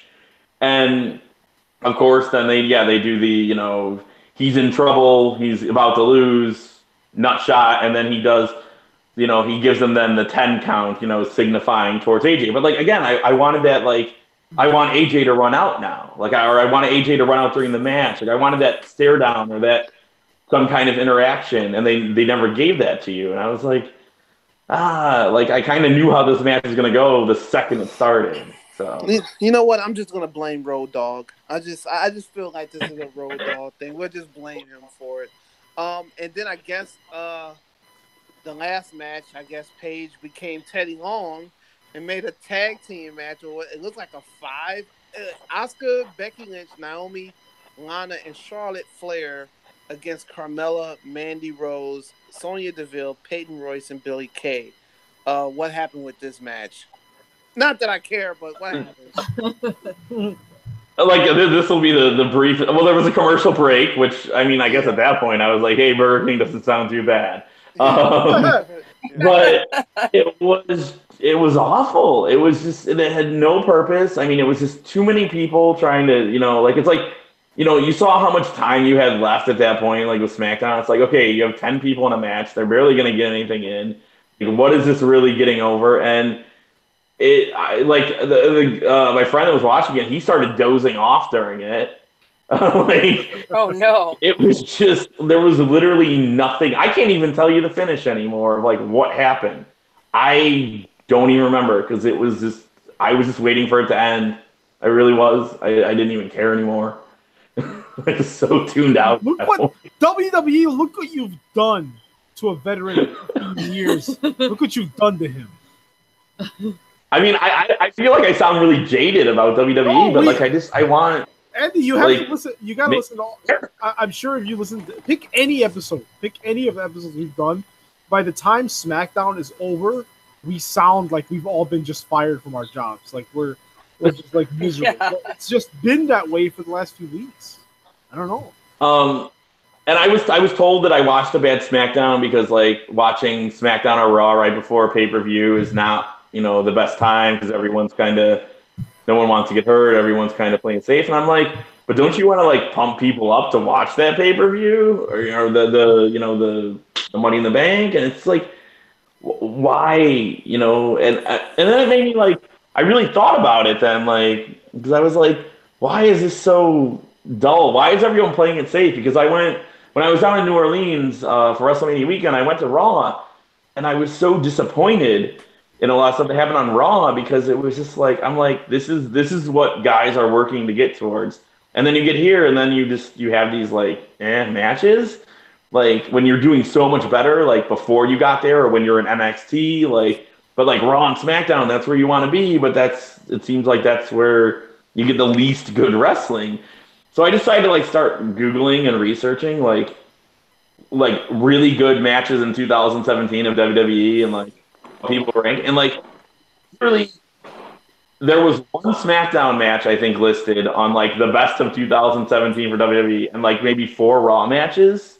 Yeah. And I was like, so this is all you get, like, every year is you got to sit through all of these hours of Raw and SmackDown just to get, like, 5 to 6 or 7 good matches that you're really going to be like, that was great. And usually they're going to involve Seth Rollins, I know. There's, like, 5 key players, I know. So there were, like, in every, like, great matchup that, like, happened in, like, the last year or so. And I don't know. It brings me back to, like, watching, like, Nitro and Raw, like, back in the day where it was like you could get a random cruiserweight match like on any night or a random match on Raw that would just be like, oh my God, that blew me away. Or you get Benoit and Regal like on Velocity that's like a clinic in wrestling. You know, It's just like you can't. I feel like they're specifically limiting their performers now on those 2 shows to be like, nope, we're just going to put it on the pay-per-view every once in a while. We'll give them a good one. But we want you guys to kind of just phone it in, you know, a little bit. Like I don't know. I didn't feel the build, the heart. I didn't feel it when I was watching it. It bummed me out. It really did. Well, it's sad. Sorry, that was a soapbox. Oh no. It's sad because out of a whole year of wrestling, Raw and SmackDown has probably a combined total of 205 stars. So speaking of 205 live, I'm trying out new stuff. I'm sober. If I was high, I would have never thought of that. Speaking of 205 Live, Kalisto, Grand Metalik, and Lince Dorado, a.k.a. Let's just throw Mexicans together and put them in a stable. They defeated Drew Gulak, the Brian Kendrick. Lucha House Party. Lucha House. Oh, my bad. Okay, the Lucha House Party. We're being politically correct right now. And Pat, you're kind of quiet. Pat, you're Can you hear me now? Can you hear me now? Hey. A little louder. Get a little closer. All right. Can you hear me now, Mike? Yeah. There you go. There you go, Mike. Yeah, Mike. Okay, so we had Kalisto, Grand Metalik, and Lince Dorado defeating Drew Gulak, and surprisingly, Brian Kendrick, who I haven't seen on WWE TV in quite some time, and the gentleman Jack Gallagher. Once again, I didn't watch 205 Live this week, so I don't know if fucking Jack Gallagher is a face or heel, but I'm just going to assume he's a heel because he's with Drew Gulak and Brian Kendrick. The next match was Tozawa defeating probably looks like a jobber, Steve Irby. I'm just gonna assume, you know, they just throw away matches in there, and then the last one, Chicago's own Mustafa Ali defeated Tony Nese, aka the 2018 Buff Bagwell. So that was 205 Live. Pretty much nothing to talk about. Don't really care about it. 205 Live. I know last week was Mustafa Ali and Buddy Murphy, and that was like a fucking great match. But this week didn't really hear anything too much about it to make me want to even watch it. So there's 205 Live. Real quick, Pat. So 2 things. You're kind of quiet again, so I don't know. What the fuck is going on? But we didn't even discuss, and I mean, not that there's anything to discuss. It's pretty cut and dry, but we didn't even discuss CM Punk. Speaking of Chicago people, we didn't even discuss CM Punk on the show. Look, no need to discuss. Is there anything to even say? I mean, besides him unfortunately getting his ass whooped. So, in regards to last week's podcast and my hope prediction, let's just flush it down the toilet. So, Andy, last week I told the universe, the schedules for One Fall Universe, that's right, I'm copying that. Wow. I said, if CM Punk, being a Chicagoan, if CM Punk doesn't win, I'm going to start training right now for like 2 years, enter the UFC, become a competitor, and my only goal will be to challenge CM Punk so that I could lay down and let him win so that he can get one freaking win for Chicago. What do you think about that plan? Why? Why are you doing that? I don't understand. Why did you make that bet, first of all? And why did you...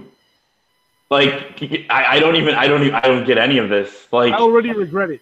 I've known CM Punk for a very long time, and I knew from the start that he was gonna get whooped, like on that. And I was like, I had my fingers crossed, and deep down inside, I was like, maybe he'll win.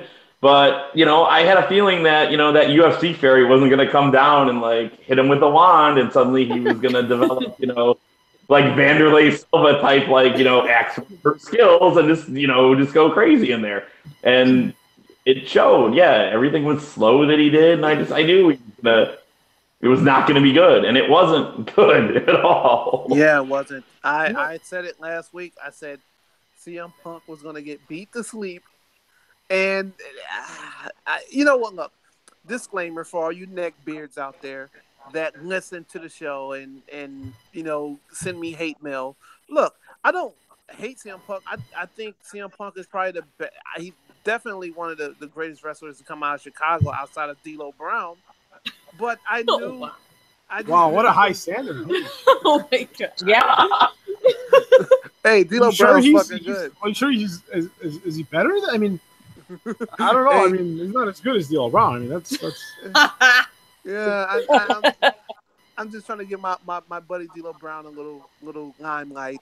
No one talks about him no more. Bring it on! What you gonna do about it? Bring it on! Oh. Is that what you got? Is this a that's racist moment? No, that's his song. No, that's the theme music. Well, why do you get to sing it like that? That's how the singer was.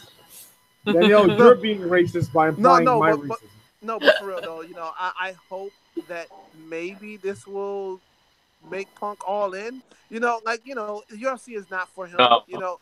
I'm just being selfish because I'm going to be at the show.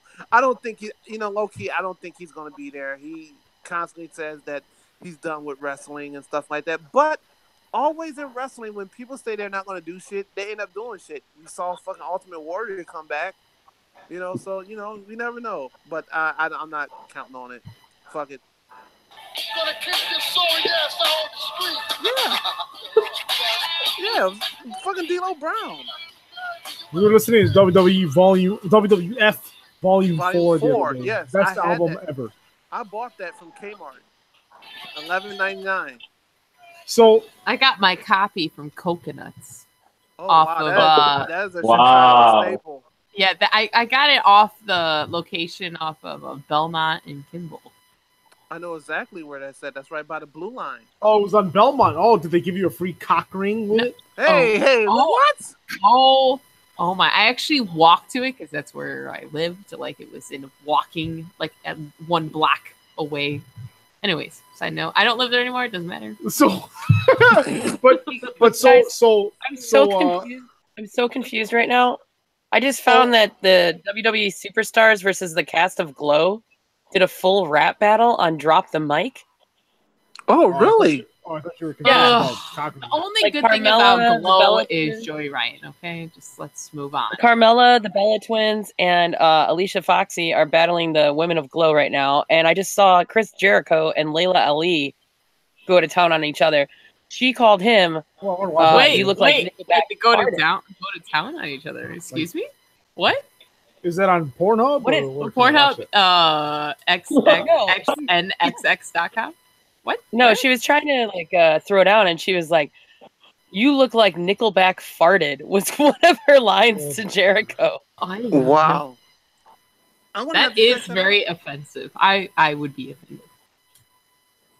I'm definitely going to check that out when I'm high, though.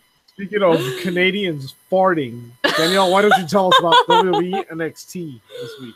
I'm gonna rapid fire through this because we still have a lot of material to cover tonight, and I have peaked in my intoxication, so don't mind the slurring. Bullet points. So we started out the night with the War Machine. War Raiders. Wait, I'm sorry. My phone is showing me WhatsApp messages. So the War Raiders defeated some not to be jobbers anymore of Ricky Martinez and Justin Storm, which Simon and I couldn't figure out. Is he related to Landstorm? What's the deal? Why the name? Gonna move on from it. Followed up by an awesome match between EC3, aka NX3, defeating Cassius Ohno, the beautifully thick man. I was I was glad and then sad because I didn't care who won. I enjoyed the match. I love both of them. They did it awesome. Followed by my queen, Bianca Belair, defeating the who gives a shit about Aaliyah situation and her dumbass ring moves and gimmick and her music. Ugh, I'm just glad Bianca beat the shit out of her, and she didn't have to whip her hair out to do it. So, bravo. Followed by a phenomenal, glorious match between Pete Dunne and Kyle O'Reilly for the UK belt, but Pete Dunne, gives always an 8.5/10 star. Yes, I jumped with that. I don't care. That kind of match was phenomenal. Every match Pete Dunne does is always top of the line, A+, brings everything to the table. It was awesome. And Kyle O'Reilly, give him a round of applause. He is the Hangman Page for NXT. Underrated, phenomenal wrestler, great grappler. Definitely watch that match. If you watch anything from NXT from this past week to build up for TakeOver, is watch this match. It was just worth it to see great wrestling. And then we ended the night with Aleister Black coming out to, give his whole promo speech to build up the match for TakeOver Chicago. And Mr. Scary-faced Lars Sullivan comes out and, masticates. Masticates, is that the word? I don't know. I'm going to make it up. Now. It is now. I'm making it up. But he destroyed Aleister Black, which... what's the prediction? What happens with wrestling when the person or the competitor defeats the other opponents, whether they're the victor or not of the belts, before a pay-per-view? They tend to lose. Yeah, whoever is on top during the go-home match ends up losing during the pay-per-view. So obviously we know Aleister Black's probably 99.5% keeping the belt at TakeOver Chicago.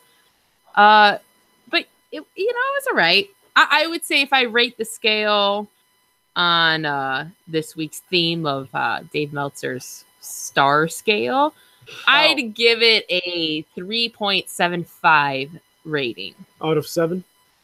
I'm going to go out of 5. I'm going to stay OG on it and keep it like out of 5. So 3.75. Any thoughts on NXT, guys? Nope, don't give a shit. Nope. So NXT TakeOver Chicago. I'm going to give you guys a little preview, but Danielle just told me that Mauro Ranallo is not going to be announcing. Yeah, he has a schedule conflict. So it's going to suck then. I mean, I'm just kidding. We will be there. We'll be there, so we won't hear him anyway. Black Market Ivan and I will be there. Val, are you going to be there? Yep. And then why'd you sound so sad?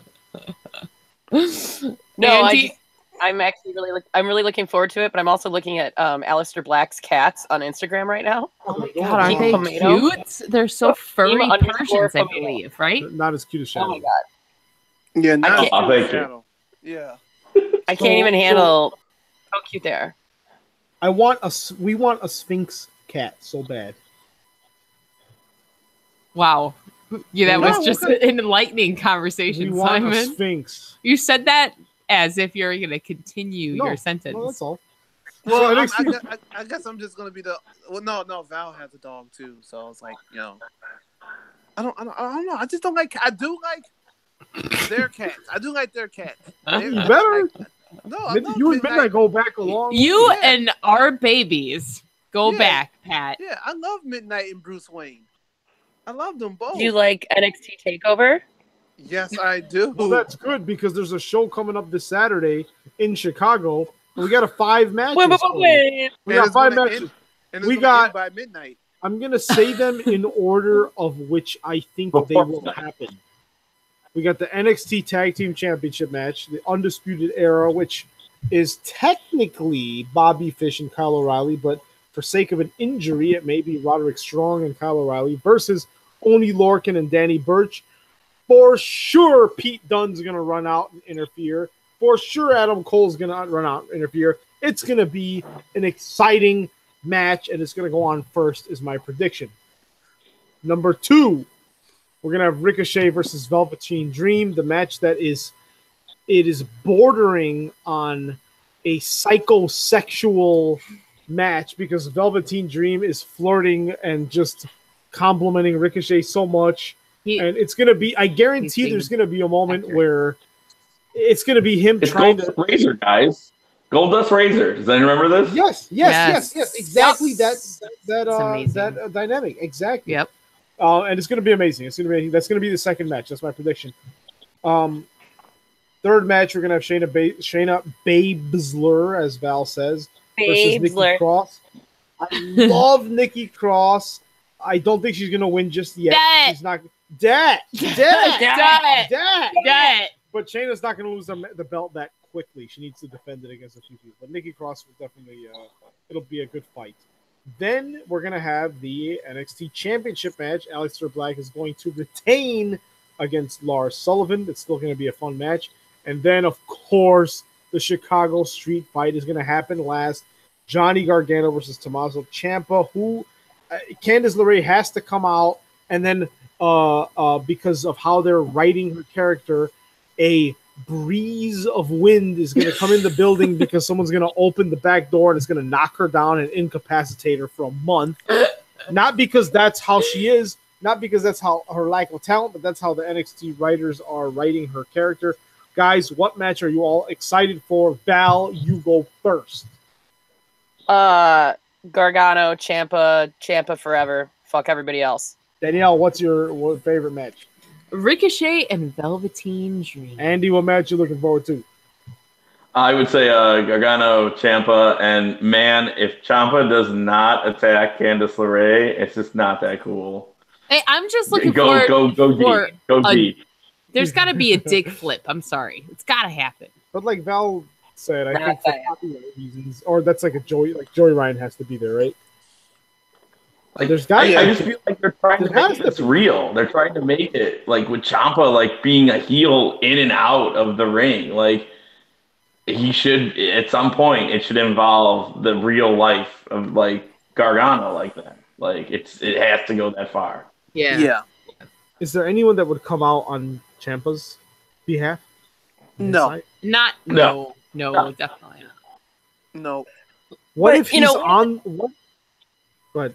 One of the things that I'm really I love about this is that this time last year when it was Takeover for Backlash, you could see Candice and Ciampa's wife like watching through their fingers, like covering their faces and being like, "Oh no!" Like when the Authors of Pain were beating up on DIY, and it was like so cool to see because they were sitting ringside, and if you didn't know who they were, you wouldn't know who the fuck they were. Right. But obviously, I'm a big Lady Mark for LeRae, and It was just really, really cool to see. It's crazy how much has changed. Yeah. As long as they stop making Candice a piece of glass, I'm going to be happy.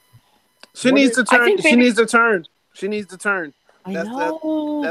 On Johnny? Is Ciampa going to be the one to turn her? Yeah, I think she's going to end up with him. That'd be the perfect way. Oh, that's I would hope. Swerve. I don't know how I feel about that. What if Ciampa's on the floor, Gargano's on the floor, and then you hear, and it's like the count has reached 9, and then you hear, "Ladies and gentlemen, my name is Paul Heyman," and then Brock Lesnar comes out and lays waste to everybody. Have you been smoking marijuana tonight? Oh my God. I wish. My God. Have you been smoking on the hay? That's not happening until Sunday night, Ivan.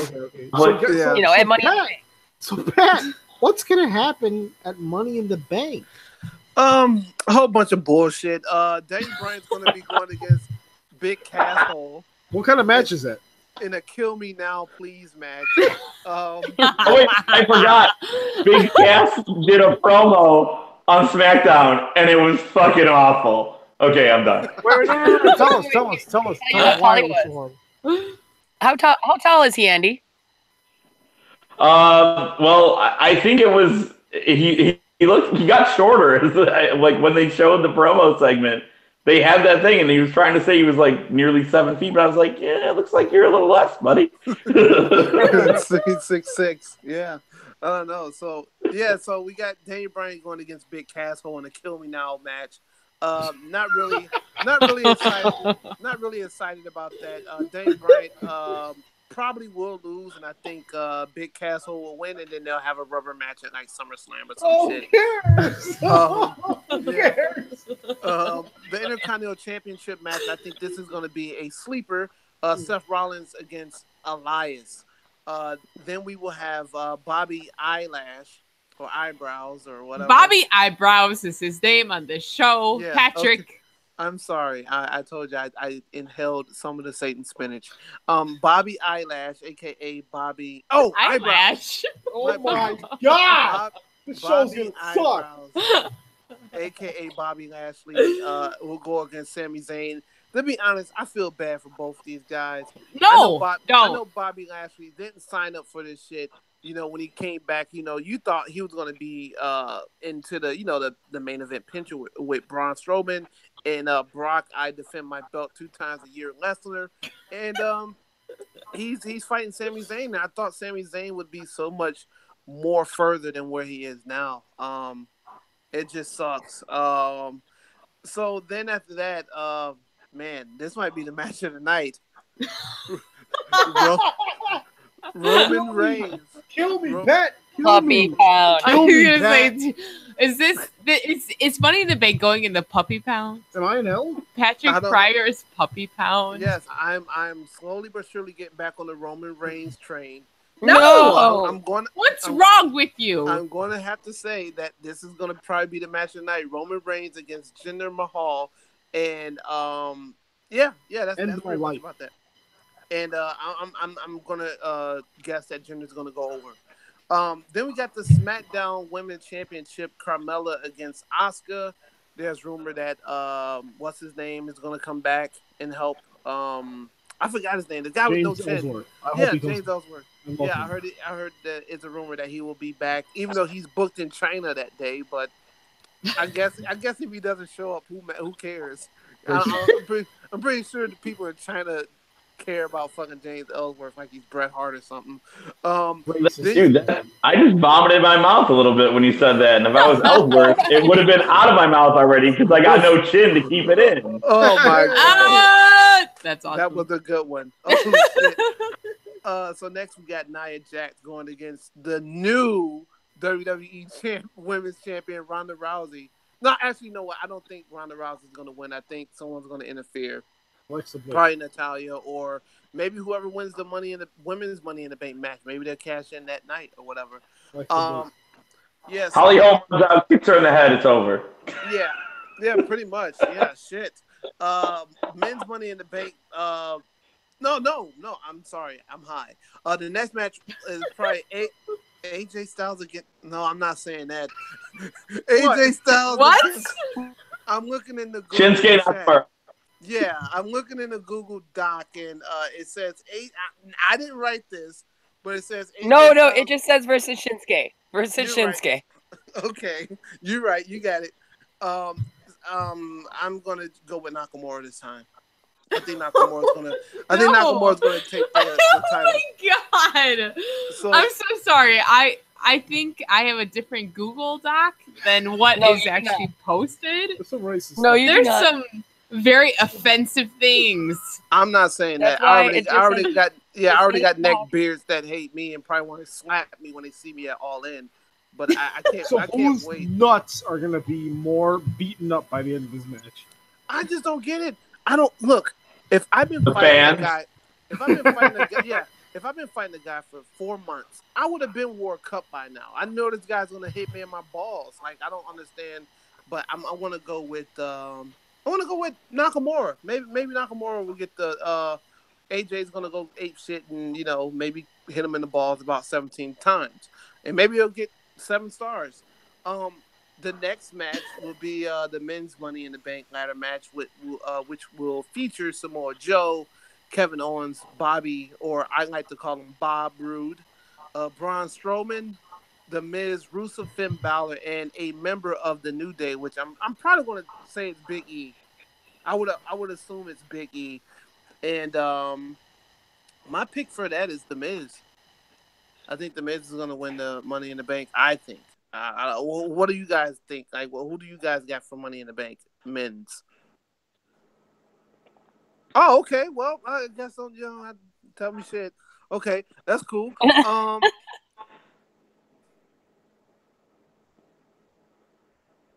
anyone there? Hello? Yeah. Oh, okay. I didn't hear nobody. I'm like, it's fucking quiet over here. Like, Here. I mean, everybody's still hanging out in the hangouts. yeah. I guess it's just me and you, Val, and Andy. Are you there? Yeah, I'm here. I really don't know who's going to win the men's Money in the Bank, and I don't know if I care. Yeah. I just don't want it to be Braun. That's all I want. Is like, I just don't want it to be Braun. Yeah, I think Shadow doesn't care either. Oh, there you go. We're back. What the hell happened? Yeah, I asked. I'm like, hey, who do you guys think gonna win the fucking men's Money in the Bank? And I hear fucking crickets. I didn't know you guys got disconnected, but I guess I will. Okay, well, we'll keep moving along. Is this actually being recorded anymore? If they're not on it, like how's no, it's still getting recorded. I'll just have to. Because we can hear you. Okay, there we go. We go. I don't know what the hell's going on. There's two accounts. Okay. So isn't Kofi Kingston the one that's known for high flying, death defying stuff? Shouldn't he be the one that would enter the Money in the Bank ladder match? No, because he's gonna have to save some of that shit for Royal Rumble next year, and the greatest Royal Rumble. Like, he can't do all his spots in 1 year. That's why I assume Big E would do it. I know Xavier was going to be too busy playing video games or something. So, you know, I would assume it'd be Big E. You know, he's the biggest guy in the you know. And I think it'd be cool to see him, like, match up against Braun Strowman, even though Braun Strowman will throw him across the fucking ring or something like that. But yeah, like I said, my pick is Miz for men's Money in the Bank ladder match. Then the next shit we got going on, well, not shit, but the next the next match is the women's Money in the Bank ladder match. Lana, Natalya, Alexa Bliss, the greatest female wrestler of all time, Charlotte Flair, Amber Moon, Becky Lynch, Naomi, and Sasha Banks. To be honest, I really don't care who fucking... Wait, you forgot. Did you say Lana? Yes, I did say Lana, unfortunately. Lana is the best. Lana is number one. No, she's not going to win. That's going to be crazy. I think if Rusev wins, Lana's winning. Oh, man, that would be crazy. Oh, and then the Who Gives a Fuck match on the kickoff show, the Bludgeon Brothers... versus Luke Gallows and Carl Anderson. We already know what's going to happen with this. They're going to get hit with the hammers, and Luke Gallows and Carl Anderson are going to be out for 7 months because they have concussions from getting hit from those hammers. So, yeah, that's pretty much what's going to happen at Money in the Bank. So, I'm not even excited about this pay-per-view. It's sad. WWE has went down the shitter, the crapper, the fucking piss hole. Like, I don't care about Money in the Bank, unfortunately. So, I guess that was a preview of Money in the Bank.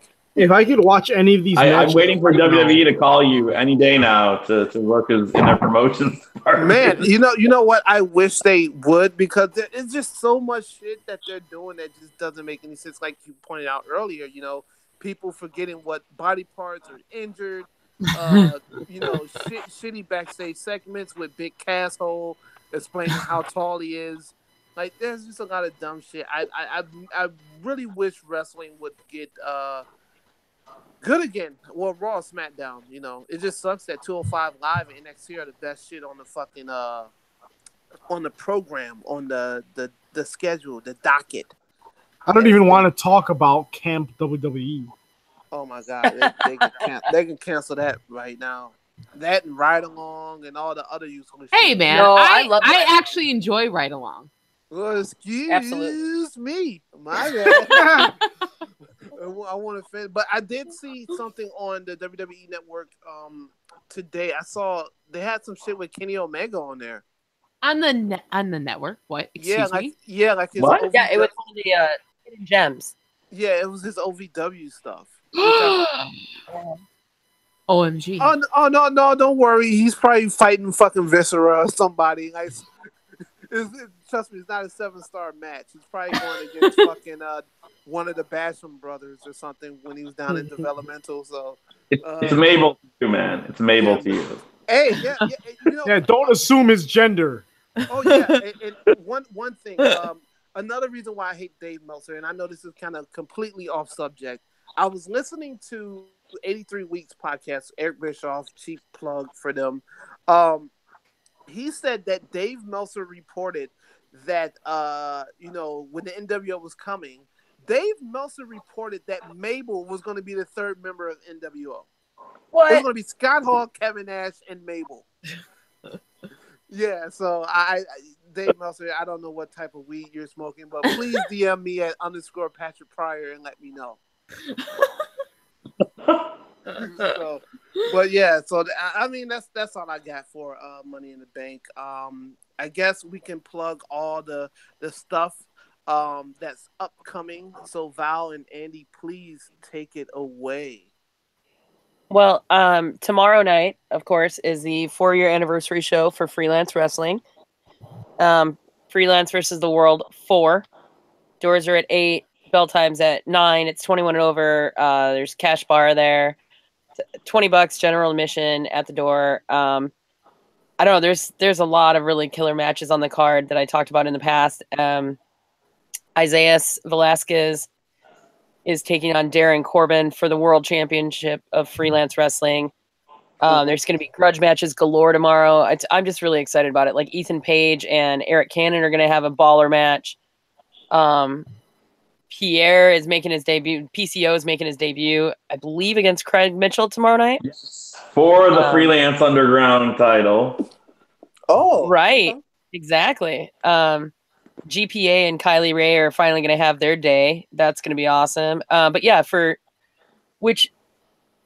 going to be really great because Craig had an injury, but he's doing great now. And it's PCO's debut with Freelance for, like Andy said, the Freelance Underground title. So do you want to talk about that show, Andy, one more time?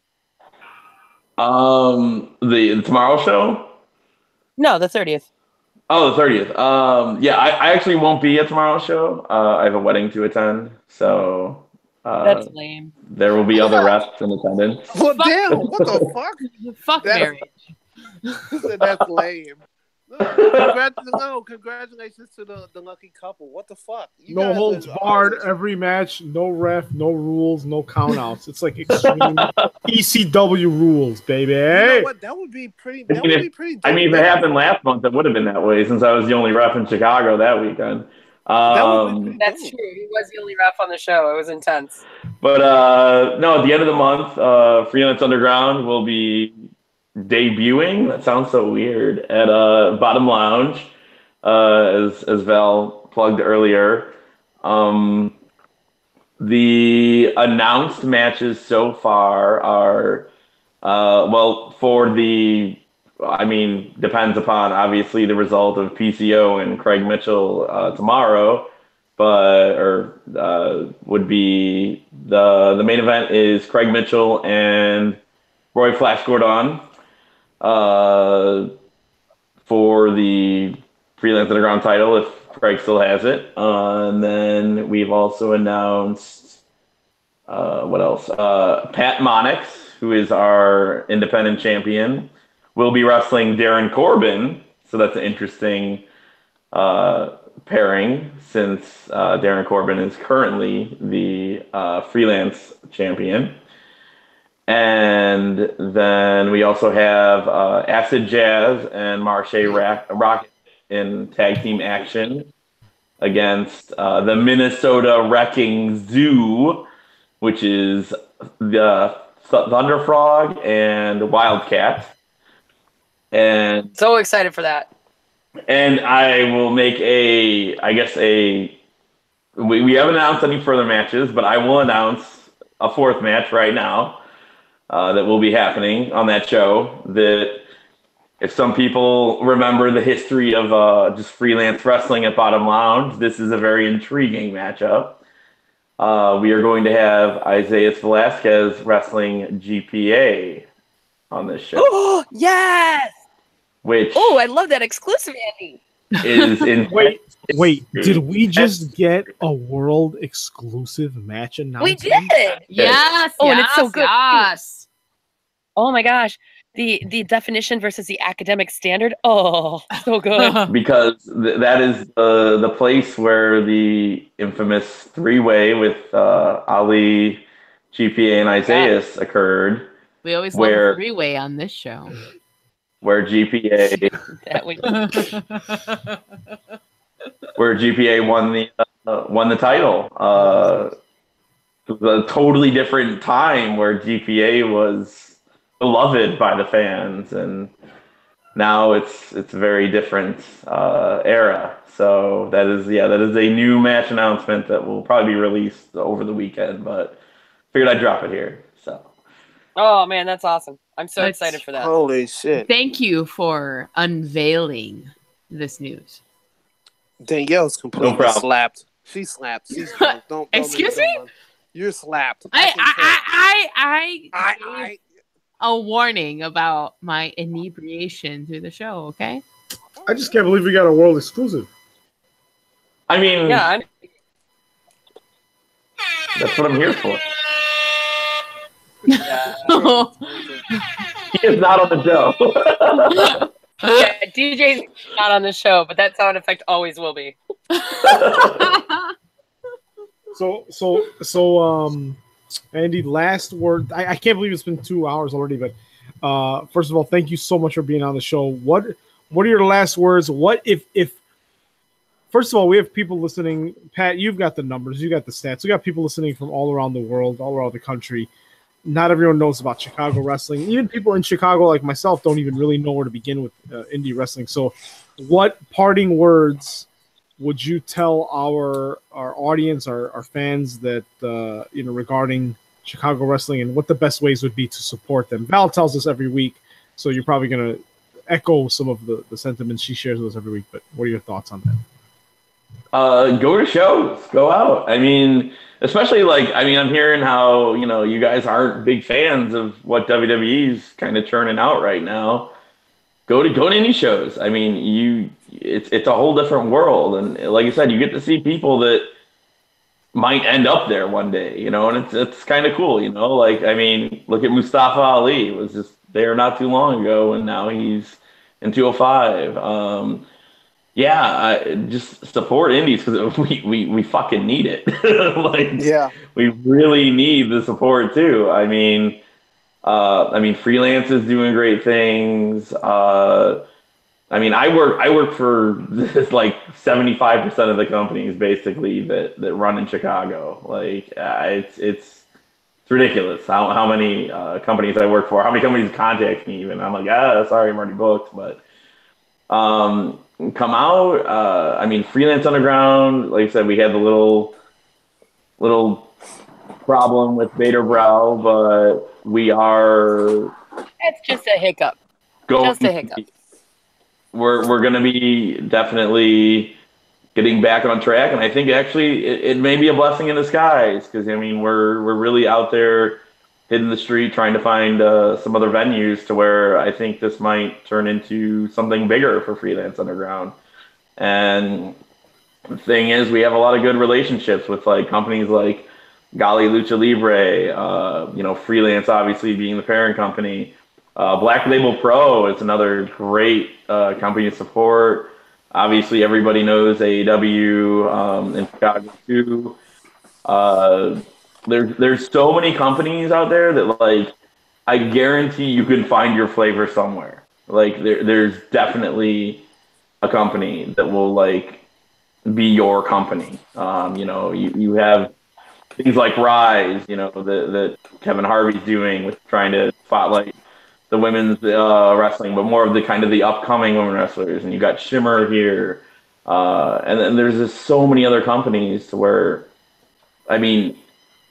it's so cheap. I mean, you know, you can go for a night, you know, for I 20 was to. just gonna say that actually, Andy, because I'm looking right now currently on StubHub for Saturday night for fifth row, $1,620 For what? for fifth row at NXT. $1,620. But you could go to Freelance tomorrow night for $20 and sit in second row GA, hang out with me and all the kids on the side that like do all the chants and cheers. For $20, you could see some of the top caliber indie wrestlers today. I mean, it's almost insulting to see how much these tickets are going for. That's crazy. And plus, you have a guy like PCO on Tomorrow's Show, which, I mean, PCO he's a fucking Quebecer. And this guy was a WWF superstar. And yeah, he's a legend. Right now, he's putting out his best work, I feel like. I mean... Absolutely. Dude is just going out there with reckless abandon. And, I mean, I was down in New Orleans and watched him do... I saw him climbing the top of the ring. I'm like, oh, he's going to do a moonsault. He doesn't just do a moonsault. He does a fucking split-legged moonsault. And it wasn't even the finish. Like, I was like, oh, my God. Like, this dude is older than everyone else, yet has this drive that is insane right now. And, I mean, that's what you can see on the indie scene. You can't, you know, there's guys like Matt Riddle out there. There's so many guys out there that, like, if you're not paying attention to indies, like, you're missing out. Like, Walter... you got guys like Janela, like Pat Monix out here. I mean, there's so many guys that are just out there. Stevie Fierce, Pat Monix. Oh, they're just both so amazing. Yeah. Kobe Durst, another guy who I think is just due for a breakout at any point. Like, you just need to get the right company that'll, like, just push him properly. Like in Canada, he's like decently like big, and in Freelance, he's kind of like they're definitely behind him in Freelance. But like, I feel like in Freelance right now, the top spots are kind of like really secured with certain guys. So, but Kobe Durst's another guy to watch. Like I think he's gonna break out in the next year and like really start. Like a lot of people are gonna notice him too. And yeah, there's Diamond Tiger. Yeah. He's got custom entrance music. I mean, like it's like you know the second he's gonna come out because it's Kobe Durst's music. Like you know, it says Kobe Durst. Yeah, but yeah, there's so much out there that where I feel like if you're disappointed in WWE, and like yeah, NXT is delivering, 205 is delivering, but like just that regular, you know, what you see on Raw and SmackDown every week, and even on some of the pay-per-views, it's just. Like, give it a shot. And, like, for how much Val's saying the tickets cost, just go to NXT right now, like, you can go to, like, all the indie shows practically for a year. Yeah. For oh, my God. WWE and these fucking prices are completely insane. I think that's probably why I haven't been to a WWE show this year. And I know Val's been trying to, like, she's like, hey, you gotta come to these fucking shows, and I will. I've been high, and I've been like hella busy. I've been like hella busy, and like she's always telling me to come to Freelance. So I am going to come to Freelance, and I promise we will all go out after a show, and I will get 2 juices on me, and you know, And I'll give Val like some apple cider or something. I don't know. Juice. Juice. Yes. Yeah. And I'll make sure I keep the neck beards in line just to let them know, like, hey, you know, shut the fuck up. He's trying to ref. And the whole crowd will go silent. And then so you're going to be like the goalie for the bananas being thrown? Your banana blocker. Yeah. That's kind of racist because it's gonna be a black man jumping for bananas. Patrick, I got you covered. I got you covered, babe. I will block all the bananas for you. You block all the neck beards for me. I will block all the bananas for you. I got you. Yeah, they're not gonna throw them at Andy. They're gonna throw them at me in the third row. Oh man! But you got that third row seat for $20. So I mean, it's okay. That's right.